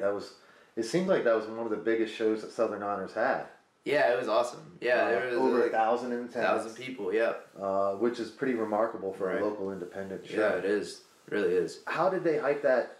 Not the matchup, but the overall event. How did they promote that? They promoted it as being 1,000 people, which honestly I was a little nervous about. I was like, how? Yeah. I was like, because when they first started promoting it, there wasn't a big name on the card. There was Shannon, of course, but besides that, there was nobody on the poster that would draw 1,000 people. Right. Eventually, like 2 weeks before the show, Cody Rhodes was announced for it, which was pretty cool. Yeah. So they ended up drawing there. Yeah. But yeah, I mean, they just promoted it as 1,000 people being there. So I was like, is there gonna be 1,000 people? But there was a guy there, you know, watching everybody come through with a little clicker, clicking when more. How did Cody get involved? Any idea on that? I'm not exactly sure. I know it's through like DDP and stuff like that. Like they all Dylan works at DDP. DDP Yoga. Yep. So yeah. Is DDP Yoga, is that in the area? Yeah, it's in Smyrna. Do you know DDP personally? I've met him a few times. He's a cool dude. He seems to be the angel of wrestling, of picking up these guys, dusting them off, helping them with any of their drug, alcohol problems. Yeah. And he seems to help rebuild many, many folks. And everyone I've spoke with has nothing but, I couldn't even say good things, great things to say about DDP. And I hope to have him on my channel as well. I mean, when I sat down with Lenny Poffo, he had nothing but good things, great things to say about DDP. Yeah. You know, the way he helped clean up Jake the Snake, the way he's cleaned up so many different guys over the years. Yeah. Is just really impressed the heck out of me. Yeah. And really is what my channel's about, is celebrating people that help people out and inspire people. So yeah, I find that quite remarkable. Yeah, dude, I really appreciate like guys like DDP who he's super positive. He's just a positive guy, and I feel like nowadays in like not only wrestling but just the world in general, like there's so much negativity, and like social media is just negative. And, like, I mean, there's just so much like negative, like these negative vibes just like spread around all the time, and I just, you know, I wish there were more people like DDP. And you know, I'm not gonna lie, like I have like times when I'm super negative about things too, but you know, there's guys like DDP out there who are just like positive all the time, and you know, I love that stuff. I think it's awesome because I feel like everybody feels like they're supposed to just be at a 9 all day, you know, like just be at like the top of their game all day. But like everybody has like these emotions that they go through. Everybody has like certain things that they go through, and it's really hard. And then on top of that, with all these negative like things that are going into, you know, you're on your phone all day and you're just scrolling through a bunch of negative news, you know what I'm saying? And I don't dig that. Like, I wish there was more positive things in the world. So then when I see a story like, you know, DDP rehabilitated this guy or helped this guy lose a bunch of weight, I think that stuff is really cool.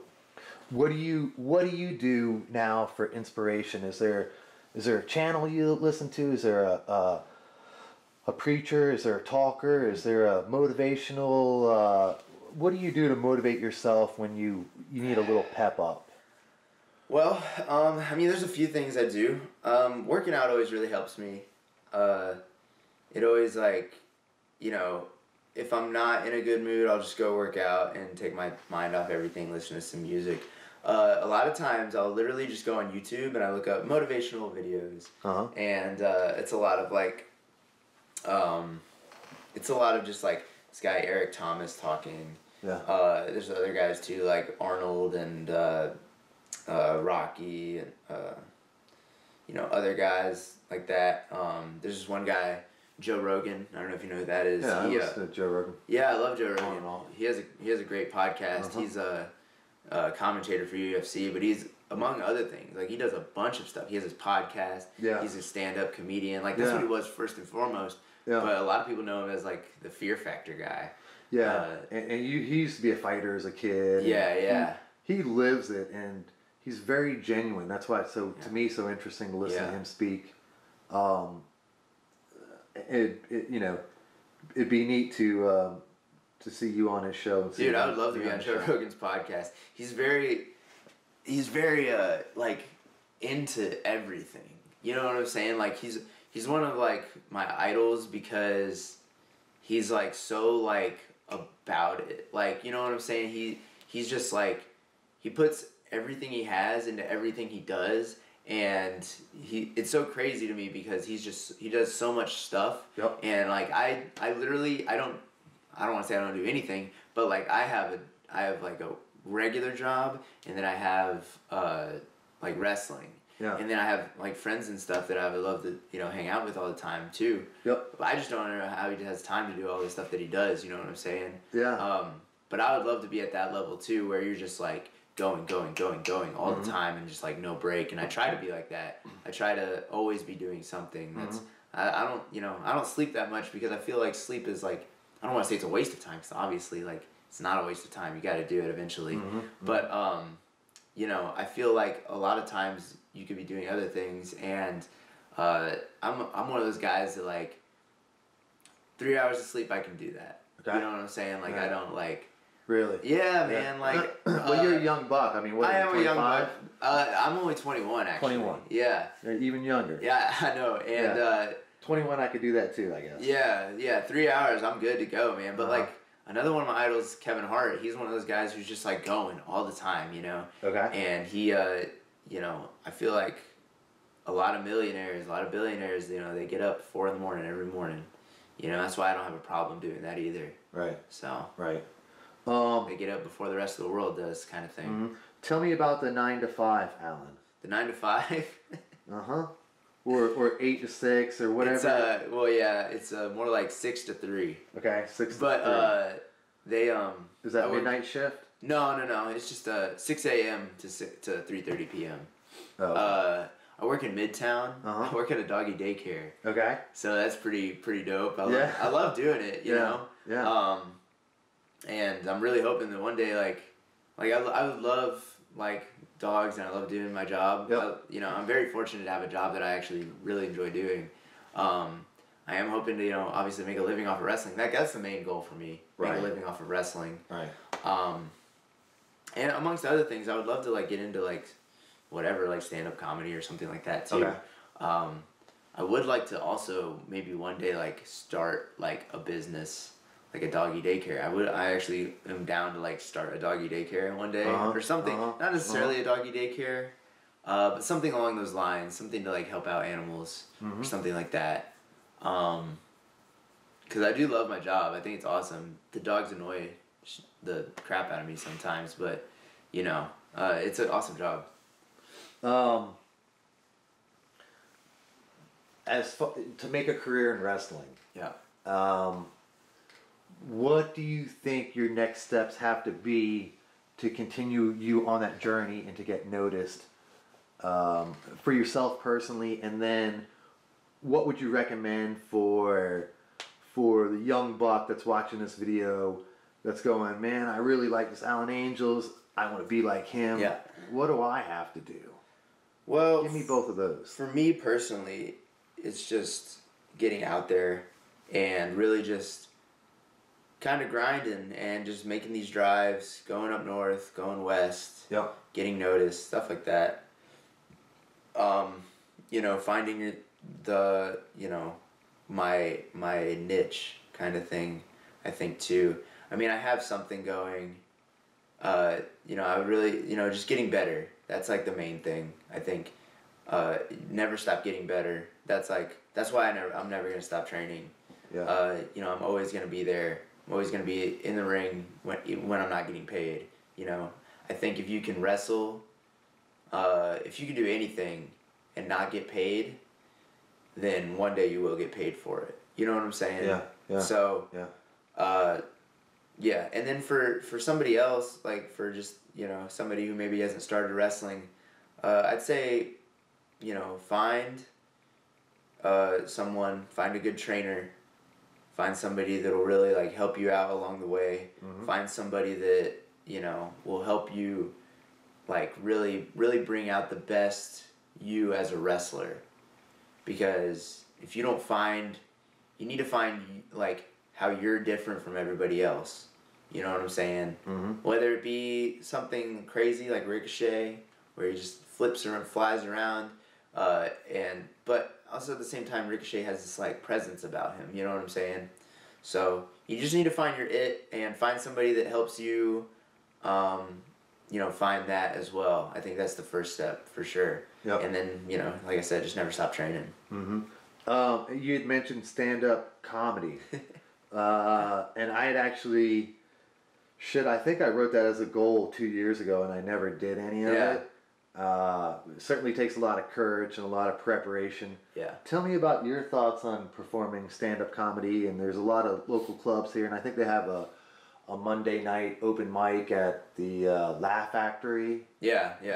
In Midtown. Mm-hmm. Tell me about that.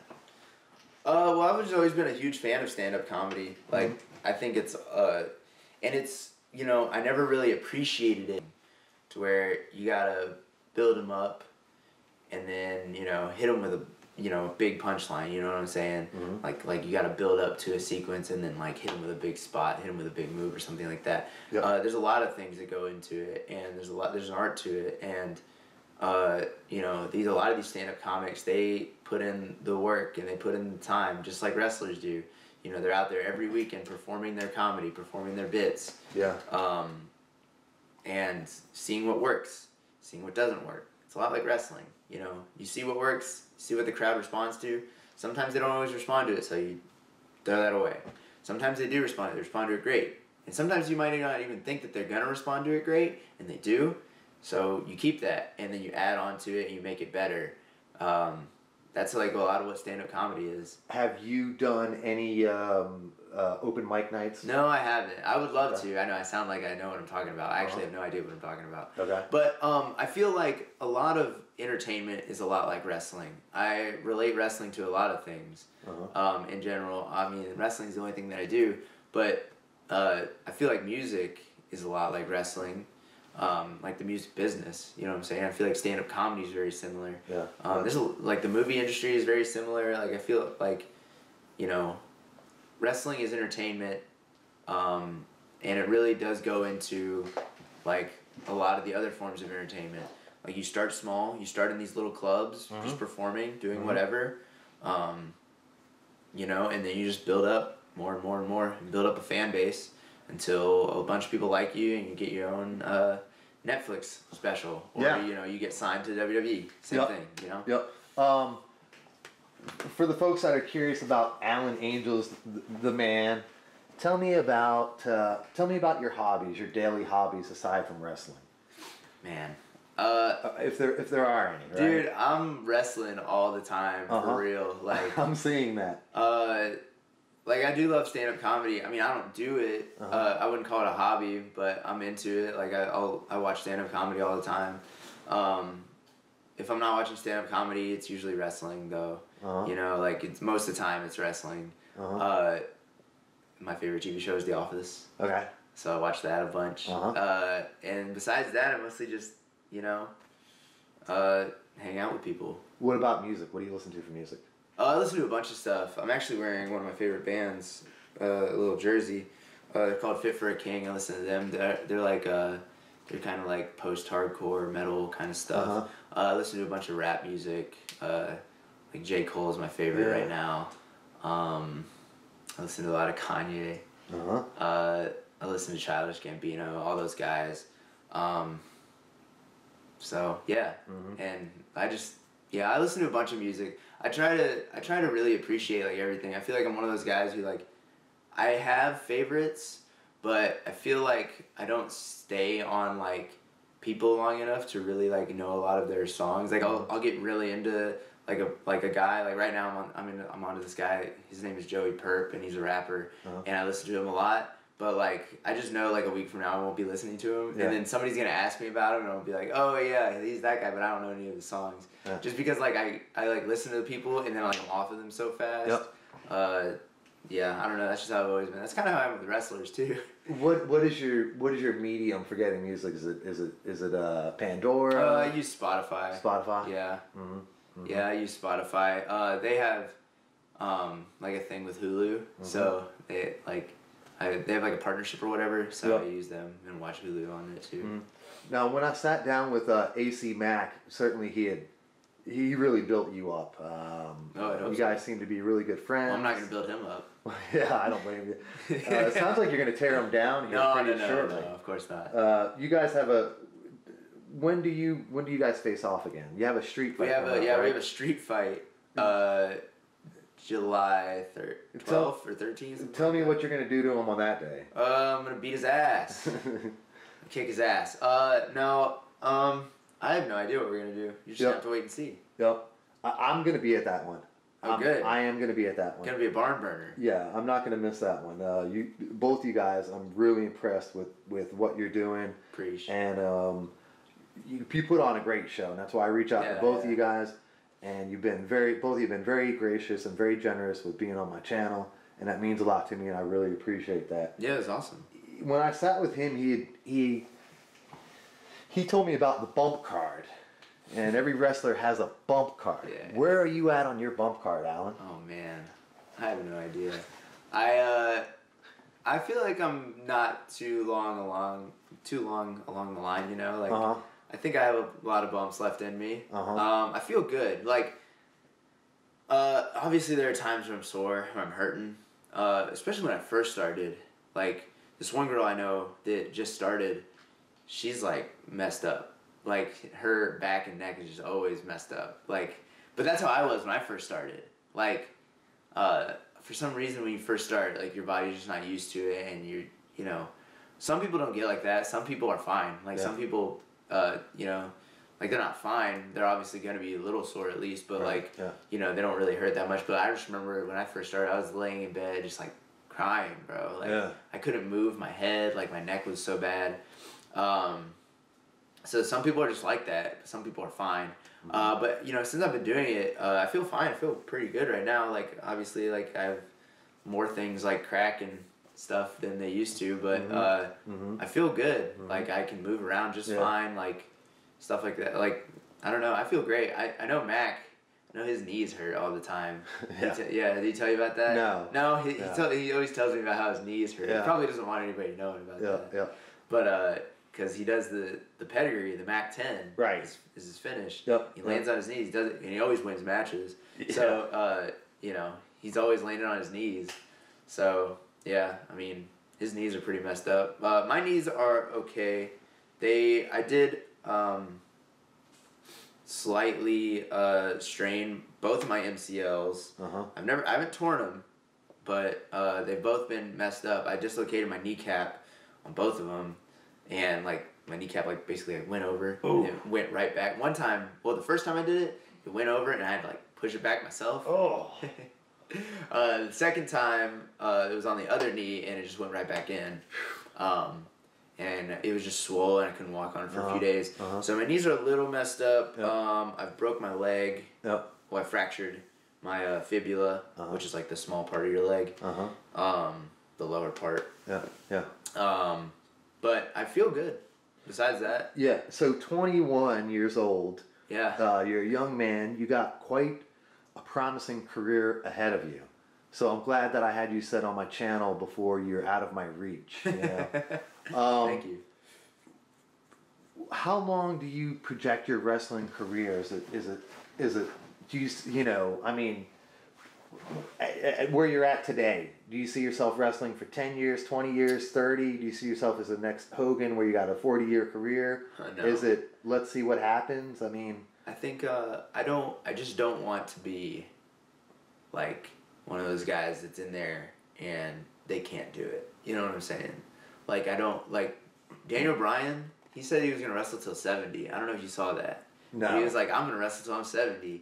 Which like, look, if he can, like if he can go at 70, which honestly, like he might.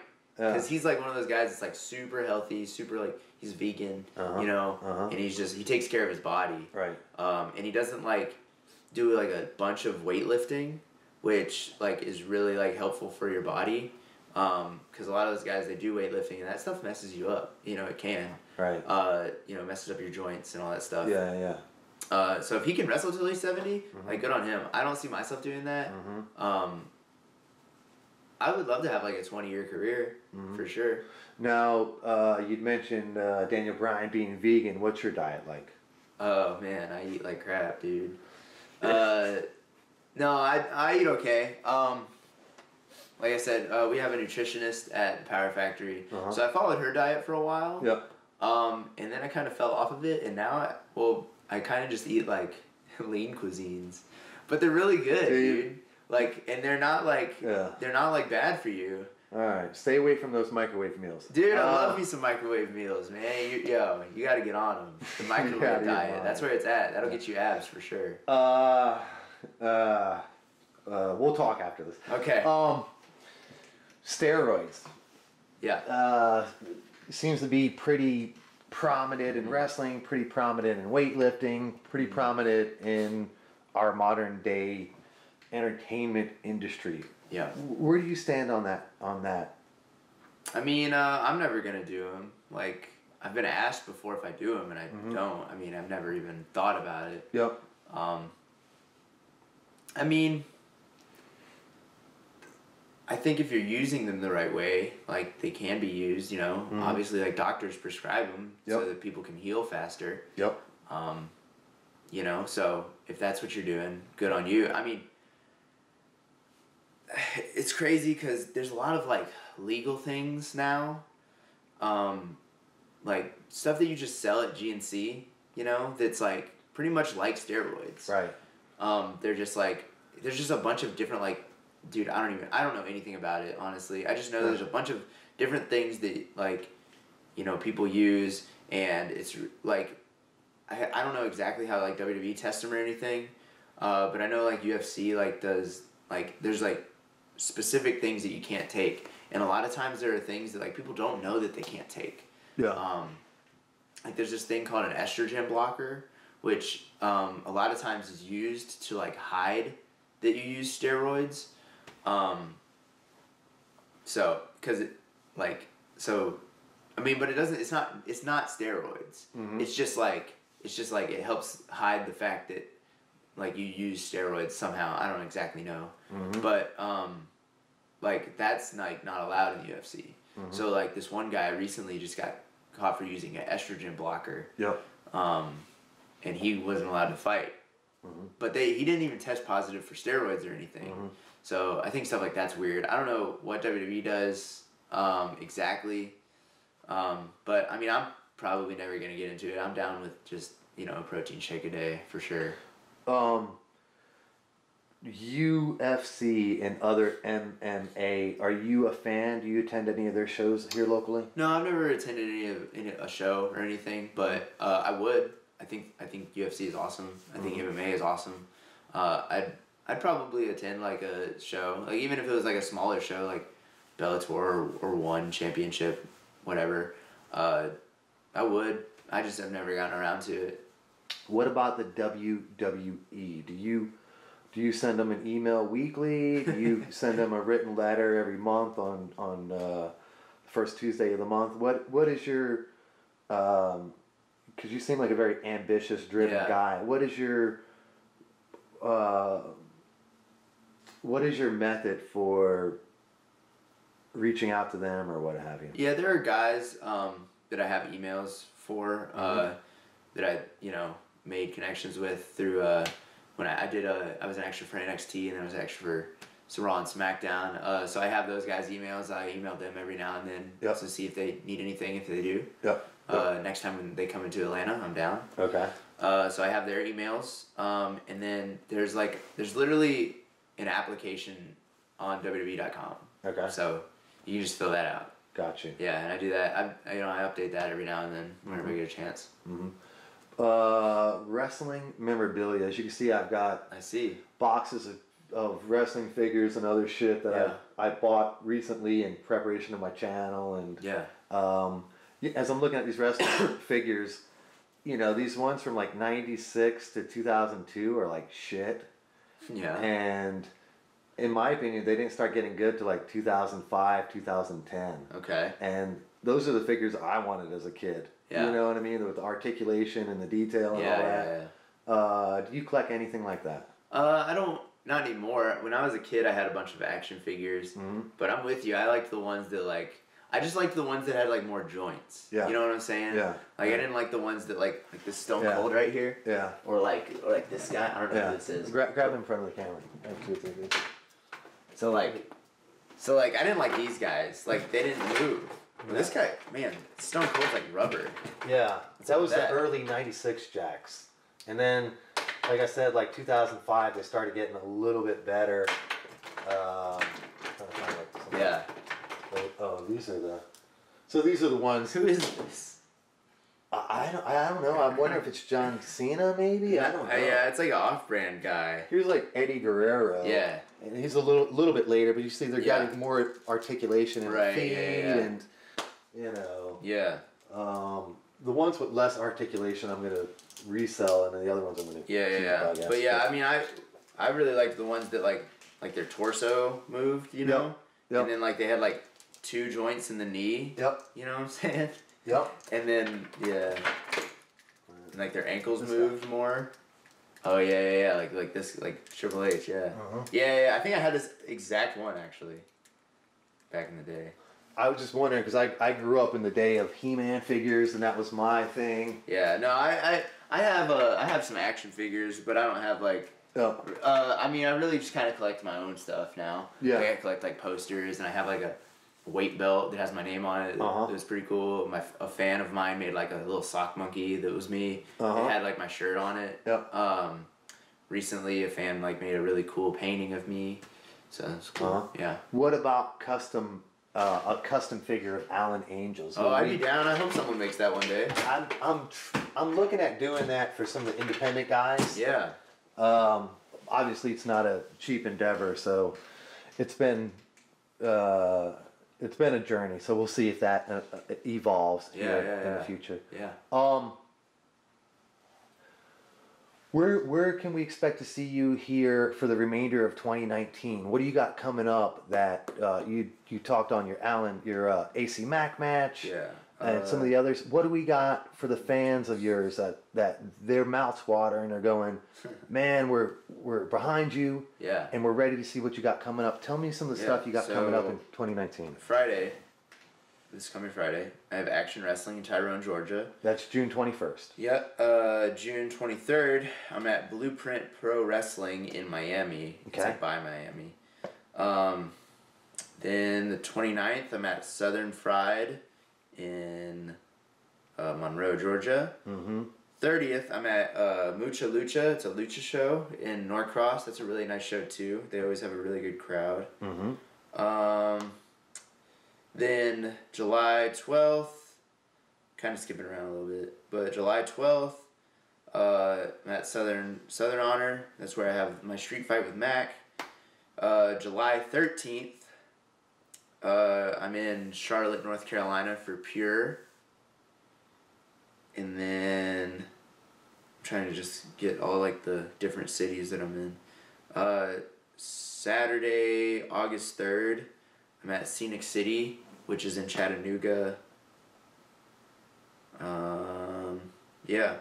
And that's like all the upcoming ones. December 14th, I know this is kind of far. Yeah. But I'm going to be in Rhode Island, so that'll be pretty cool. Okay. So I have that coming up. So, yeah. Cool. Sounds like you're going to have a busy year ahead. Yeah. So looking at the 2019, looks like you've had a busy year so far. Yeah, for sure. I'm looking at on your career for 2019. I see Vital Pro Wrestling. Yeah, Viral. Yeah. Oh, Viral Pro Wrestling. In Augusta, Georgia, and Thompson, Georgia. Matches that you've already wrestled. I see a lot of stuff that you've done with Action. How did you originally get involved with Action? Was it they reach out to you? Did you reach out to them? I don't remember. They started like last year in maybe March or April. Yeah, because they just had their yearly show, their big year show. Yep. They started in like April, and they had a few shows, and then I came in maybe September, something like that, October. So yeah. And then I'm seeing Wildcat Pro Wrestling in 2019. Oh yeah, that's a good one. So they are a promotion out of New Orleans, Louisiana. They came to Georgia and did a show, and we're trying to figure out another date that I could come down there and do a show for them in Louisiana. That'd be dope. But the date that they gave me, I was already booked for, unfortunately. So I'm gonna try and get down there soon though. And then I see I see Scenic City Invitational. Yep. 2019, a match against Bill Dundee and Cabana Man Dan. Yep. That was a good one. Does Cabana Man, does he show up with a drink in his hand or what? Yeah.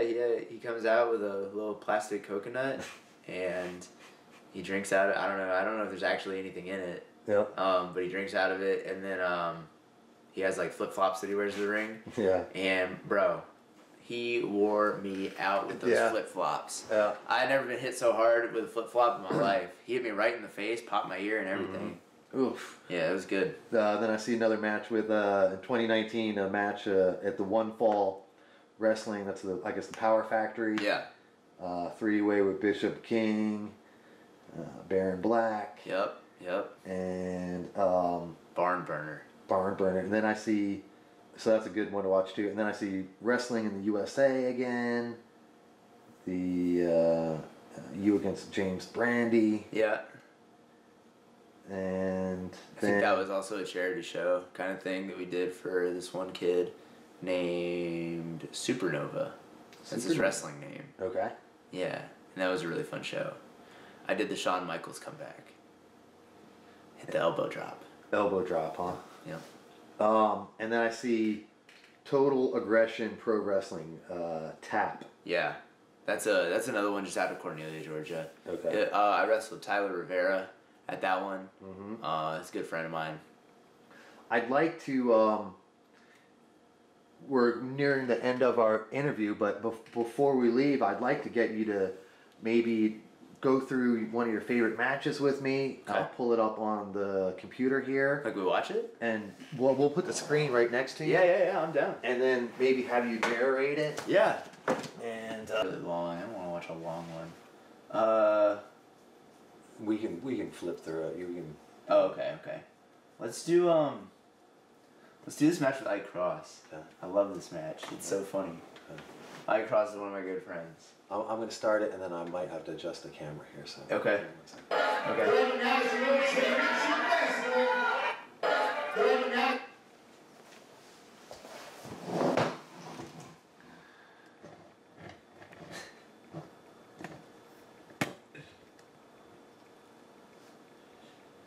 So here's the backstory behind this match. Okay. I had just won the big heavyweight championship at the last show. Yep. And Ike is challenging me for the belt. Yep. And there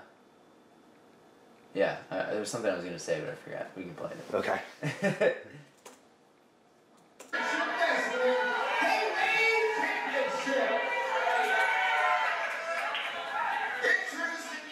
Oh yeah, so I'm still like crazy. Like I have like this crazy gimmick. Yep. I don't know if you ever seen that, but I did like a crazy gimmick kind of thing.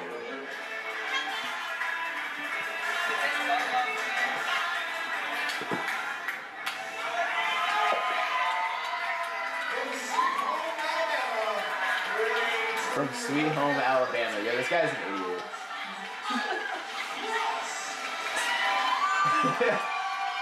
He's jacked though. He's like huge. Yep. I used to work out with him a lot.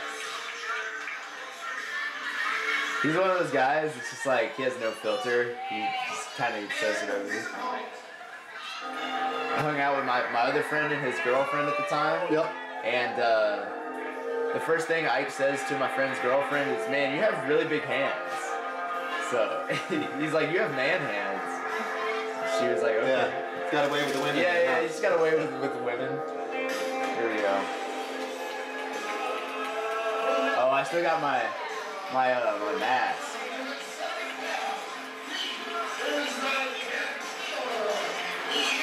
Oh, I was the death dealer, that's right. Oh, sweet. Look at that pose. Such a dumb pose. So check this out. I'm gonna walk around. I'm wearing this dope ass mask.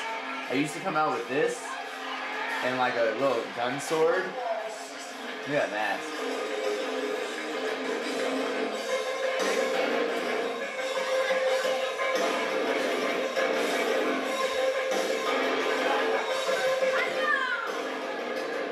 I don't know why I thought this was a good idea. Yeah, you can skip forward to doing that. Boom, look at that. What a guy. I'm like just starting to grow my beard out here. This is like right before I had a big ass beard. They copyright me anytime I take somebody else's music. Oh, I got you. So.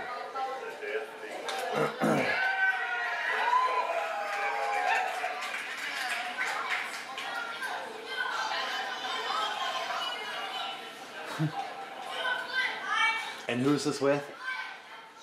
This is NCW. Gotcha. This is for the NCW Heavyweight Championship. Gotcha. Side note, that's my favorite ref of all time, but don't tell him that. Okay.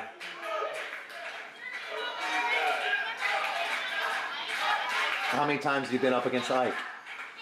Not too many. Maybe like 3. Mm-hmm. But he's one of my best friends. He's crazy, man.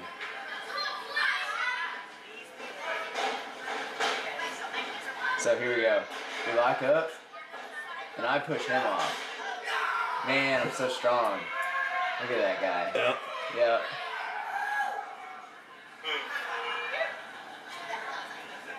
So I remember actually kind of hating this match. But, lock up, let's see. There's my arm.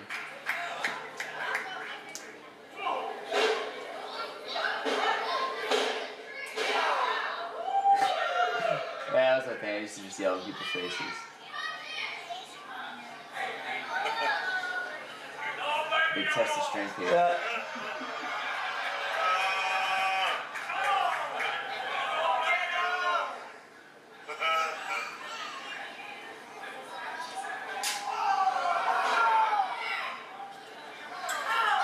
I can move too. Yeah. He's like athletic as hell.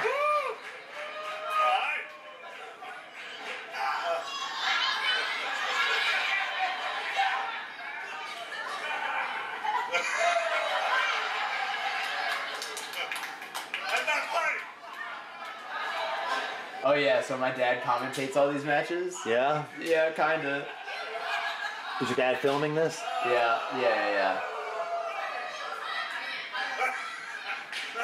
Oh! It's always just funny listening to him react to stuff. Because he's always like...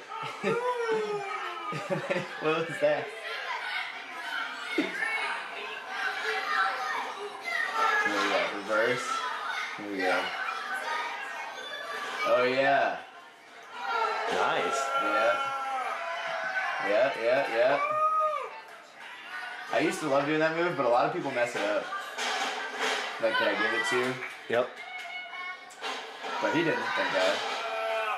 Oh yeah, my sweet pose. Man, I'm so glad I got rid of that pose.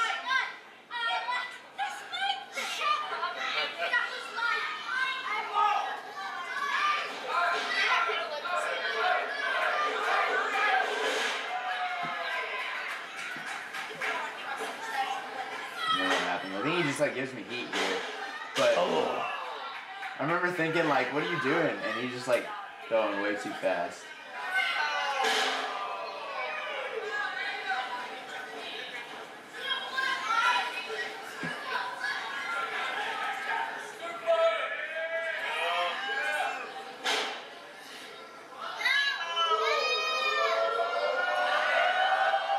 It's my little leg. Oh! That's gotta hurt the next day, right? No, I mean, so suplexes are pretty easy. Really? Because they look painful. Yeah, no, they're fine because, like, they land at the same time you do. Yeah. So, like, the ring just kind of gives in to both of you guys. Like, both of you guys' body is taking the impact as opposed to just you. Does that make sense? Yeah.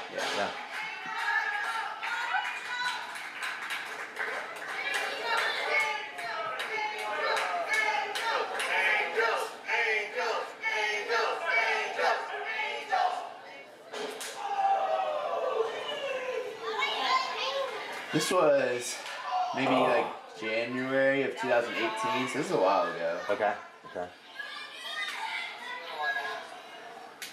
Oh, he messed this up. He killed me. That's not what that was supposed to be. And he just like drove my head into the mat. Yeah. How much How much rest do you need between matches? Like recovery and heal and all that? Yeah, I mean, because we're just going all the time, like our body just kind of gets used to it, I think. I mean, this match, I don't know. I probably wrestled the next night, honestly. But I mean, I've had matches where I wrestled the next night, you know, or like I wrestle like later in the night, you know. Yep. Oh, triple jawbreaker, man. Oh. I don't think he was supposed to bump there. Maybe he was. I don't know.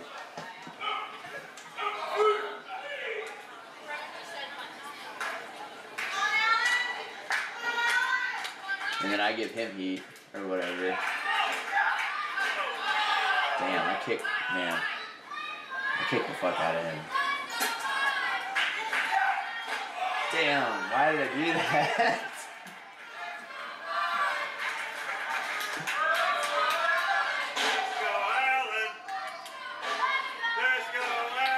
Yeah, my dad knows the chant.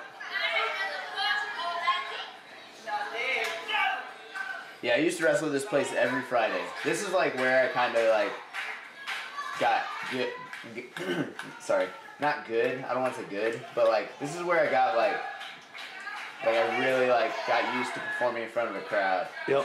Because like it's not like the best arena in the world, yep. You know, and there's maybe 100 people there, if that. But like I just really like just every Friday just wrestling, you know.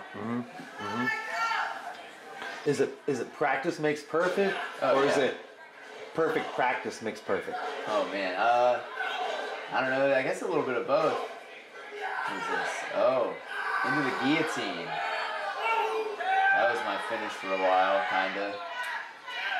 It's like a secondary finish. But no, it's a practice makes perfect kind of thing.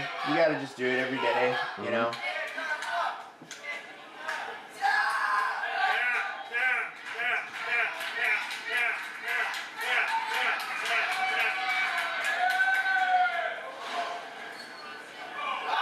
Oh, I forgot something. Oh. Never mind.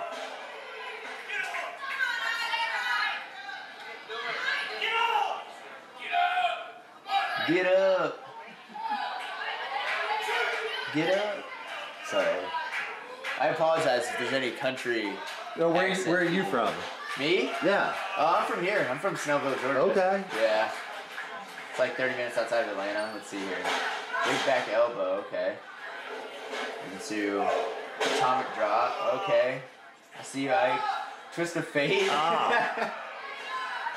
Okay.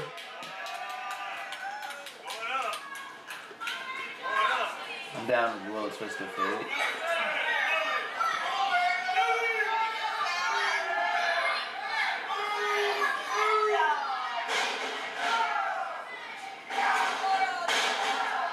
Oh yeah. So I used to do these little shitty like sling blades, but they were like sling blades into neck breakers. Oh, he wasn't supposed to go up there, that's what it was. But they're like little sling blades into neck breakers. I thought it was the coolest thing ever. But not really. They never looked that great. You can hear some of those pops echo through the whole, you know what I mean, through the whole building and like. Yeah. Oh yeah, I used to do this move. I think I slip on this one. Maybe not. I don't know.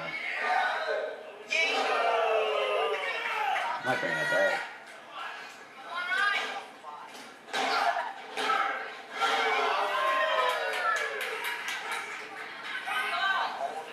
It's probably super hot in there. There's no AC in there.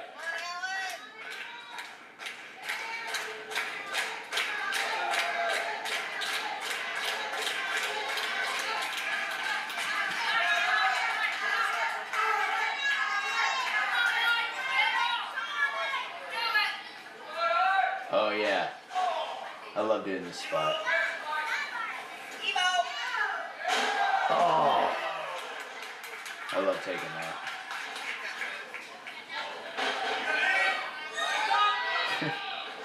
The legs. Oh.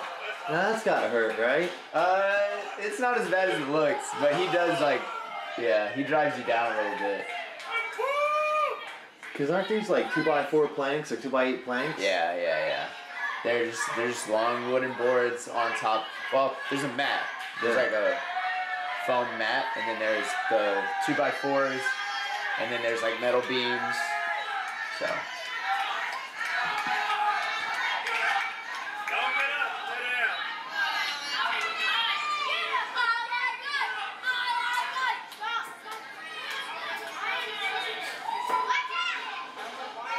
Oh, damn.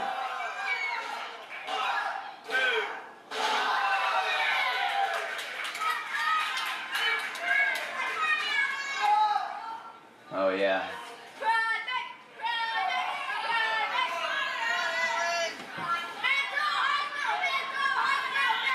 Is that your family too? Those No, kids cheering? I have no idea. Oh, okay. Oh, with the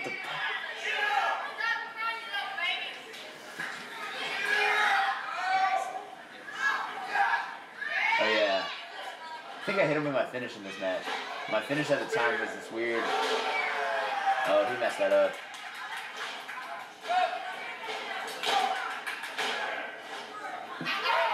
Oh, foot's on the rope. As a face? What are you doing, Trey? Man. He's out of moves.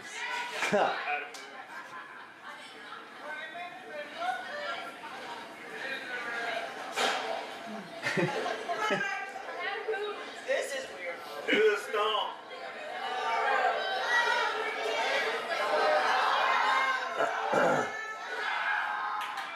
It's like a half Boston crab there? Yeah, it's like a lion tamer. It's like a stain.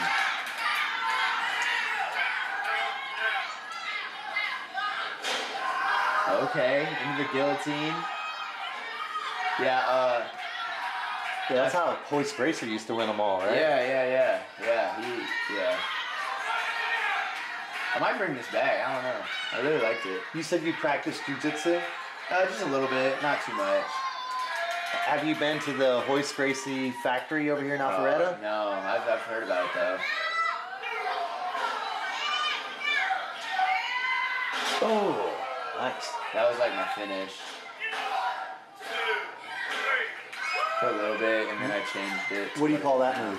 I think I called that the last laugh. But now I don't do it anymore. I have another finish called the wing snapper now. Yeah.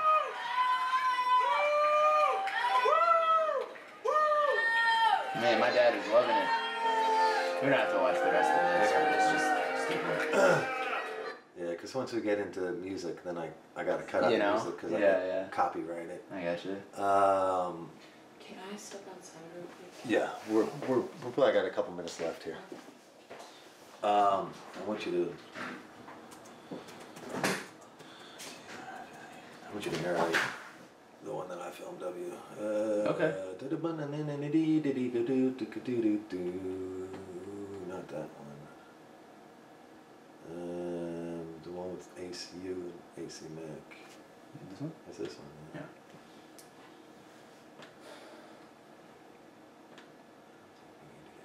Is it the whole match? No, it's like the back half. I got you, yeah. I must have had problems with the clip for some reason. I guess one of the files got corrupted, so the first half didn't take, so I only got the second half. I got you.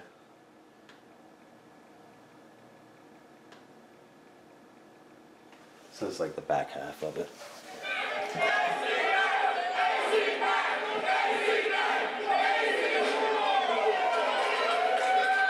No, this is pretty close to the beginning. Say it again. This is pretty close to the beginning. Oh, is it? Yeah.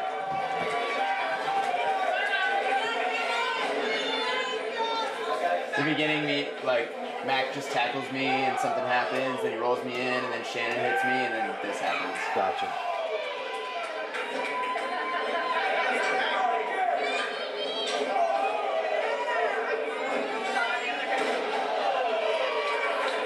Love taking that move. Here we go, big stare off between the two faces. I loved calling this match. It was really fun. Like, me and Shannon, like, I don't know, we just kind of get along, like, when it comes to calling matches. So I pulled the ring skirt in the ring right there, and then I pulled it out from under him. So that was pretty creative. This is the first time I wore that gear, too. I really like that gear. Yeah, me too, man. Yeah. You got a great persona. Thank you. You know?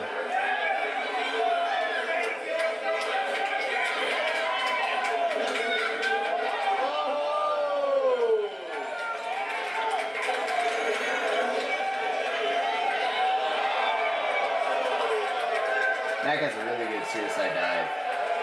I could honestly probably stand way further. Yeah. He would still get to me, you know? Yeah, he really commits to it, doesn't he? Yeah, he does. He trashed you quite a bit, I guess, for that shit. Yeah, yeah. Which I appreciate. I didn't even notice the streamer was in the way.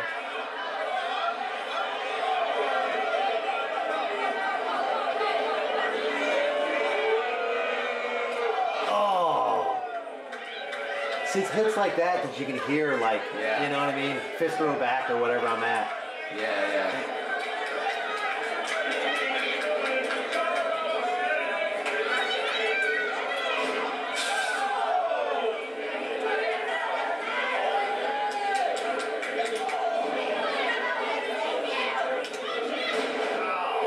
What do you call that one? It's just a regular neck breaker. Mm-hmm. Yeah.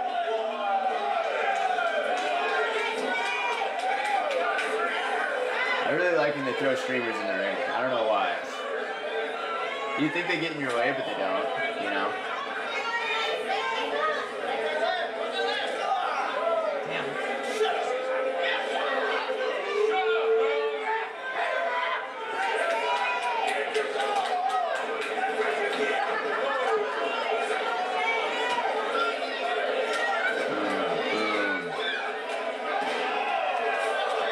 Yeah, I remember we didn't have a lot of time, even though it's the main event, but because of Jericho and Omega, we didn't have that much time, so we were just going.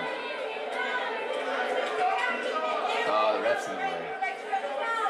Maybe not, let's see.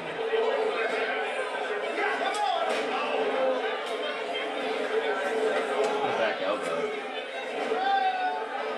Saw that back elbow? Sweet, right?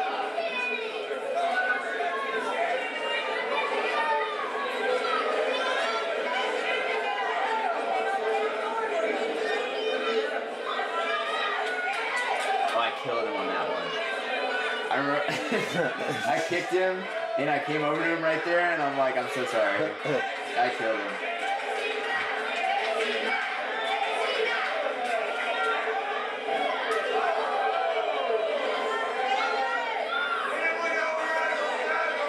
Yeah.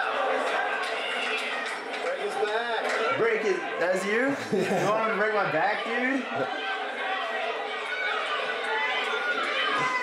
I didn't know how he was going to pull that off without breaking your back. That's what I said. True. It was kind of in jest, but you know. Oh. Those hurt. Those usually, when they don't like fall with you, you know, those hurt. And that ring is pretty stiff too. Yeah. Like some rings are stiffer than others, you know.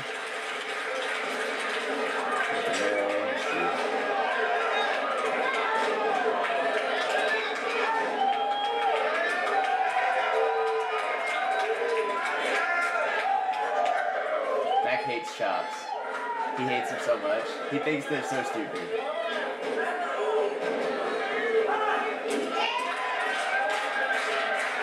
Yeah, I've never seen this match from this view. So I like watching matches from different views, you know? Mm-hmm. Just see how everything looked. Oh man, he missed the fuck out of it.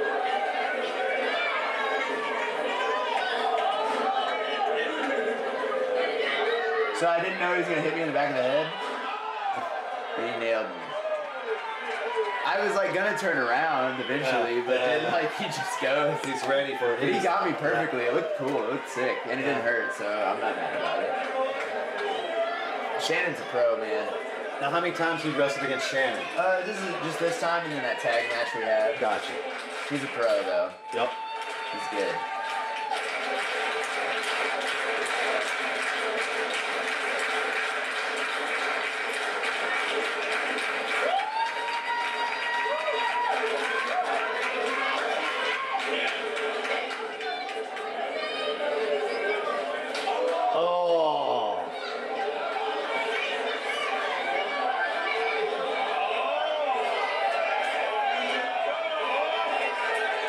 Now, what's he saying to you right there? I don't think he's saying anything to me. He might. Matt came and kicked us both. I like that spot.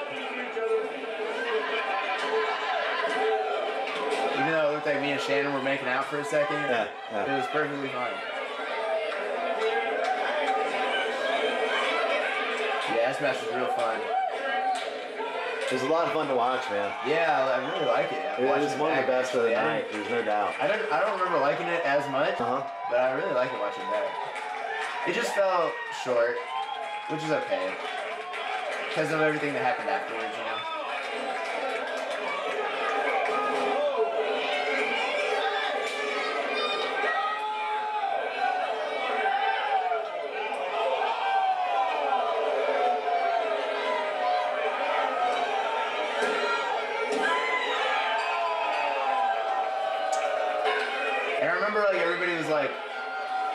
Wait, is it a no DQ match? But yeah, it's triple threat. Yeah. And people forgot that it was like a no DQ, like triple threat's a no DQ or whatever. Yeah. You probably can't hear me because I'm like, no way. But then your music started playing. Yeah. And I had to cut your music out. Oh, I got you. Because I get copyrighted. No, you're good. You're good. But I thought that was a good match. Yeah, man. I really liked it. And you can see the whole crowd. You know, everybody was into it. Yeah, it was really fun. And that's when I said, I gotta get this guy on my channel. What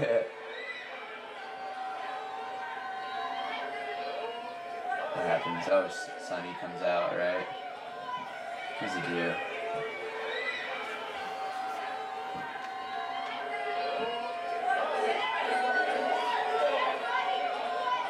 Oh, this hurt.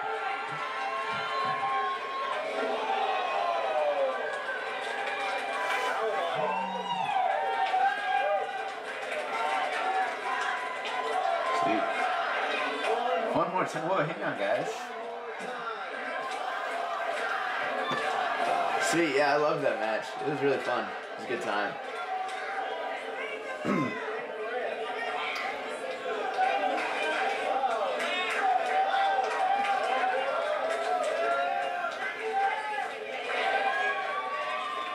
And then, obviously, so when the lights go out, and then all hell breaks loose after All that. hell breaks loose. Yeah, which is a different video.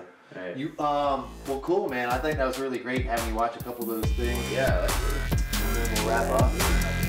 Yeah.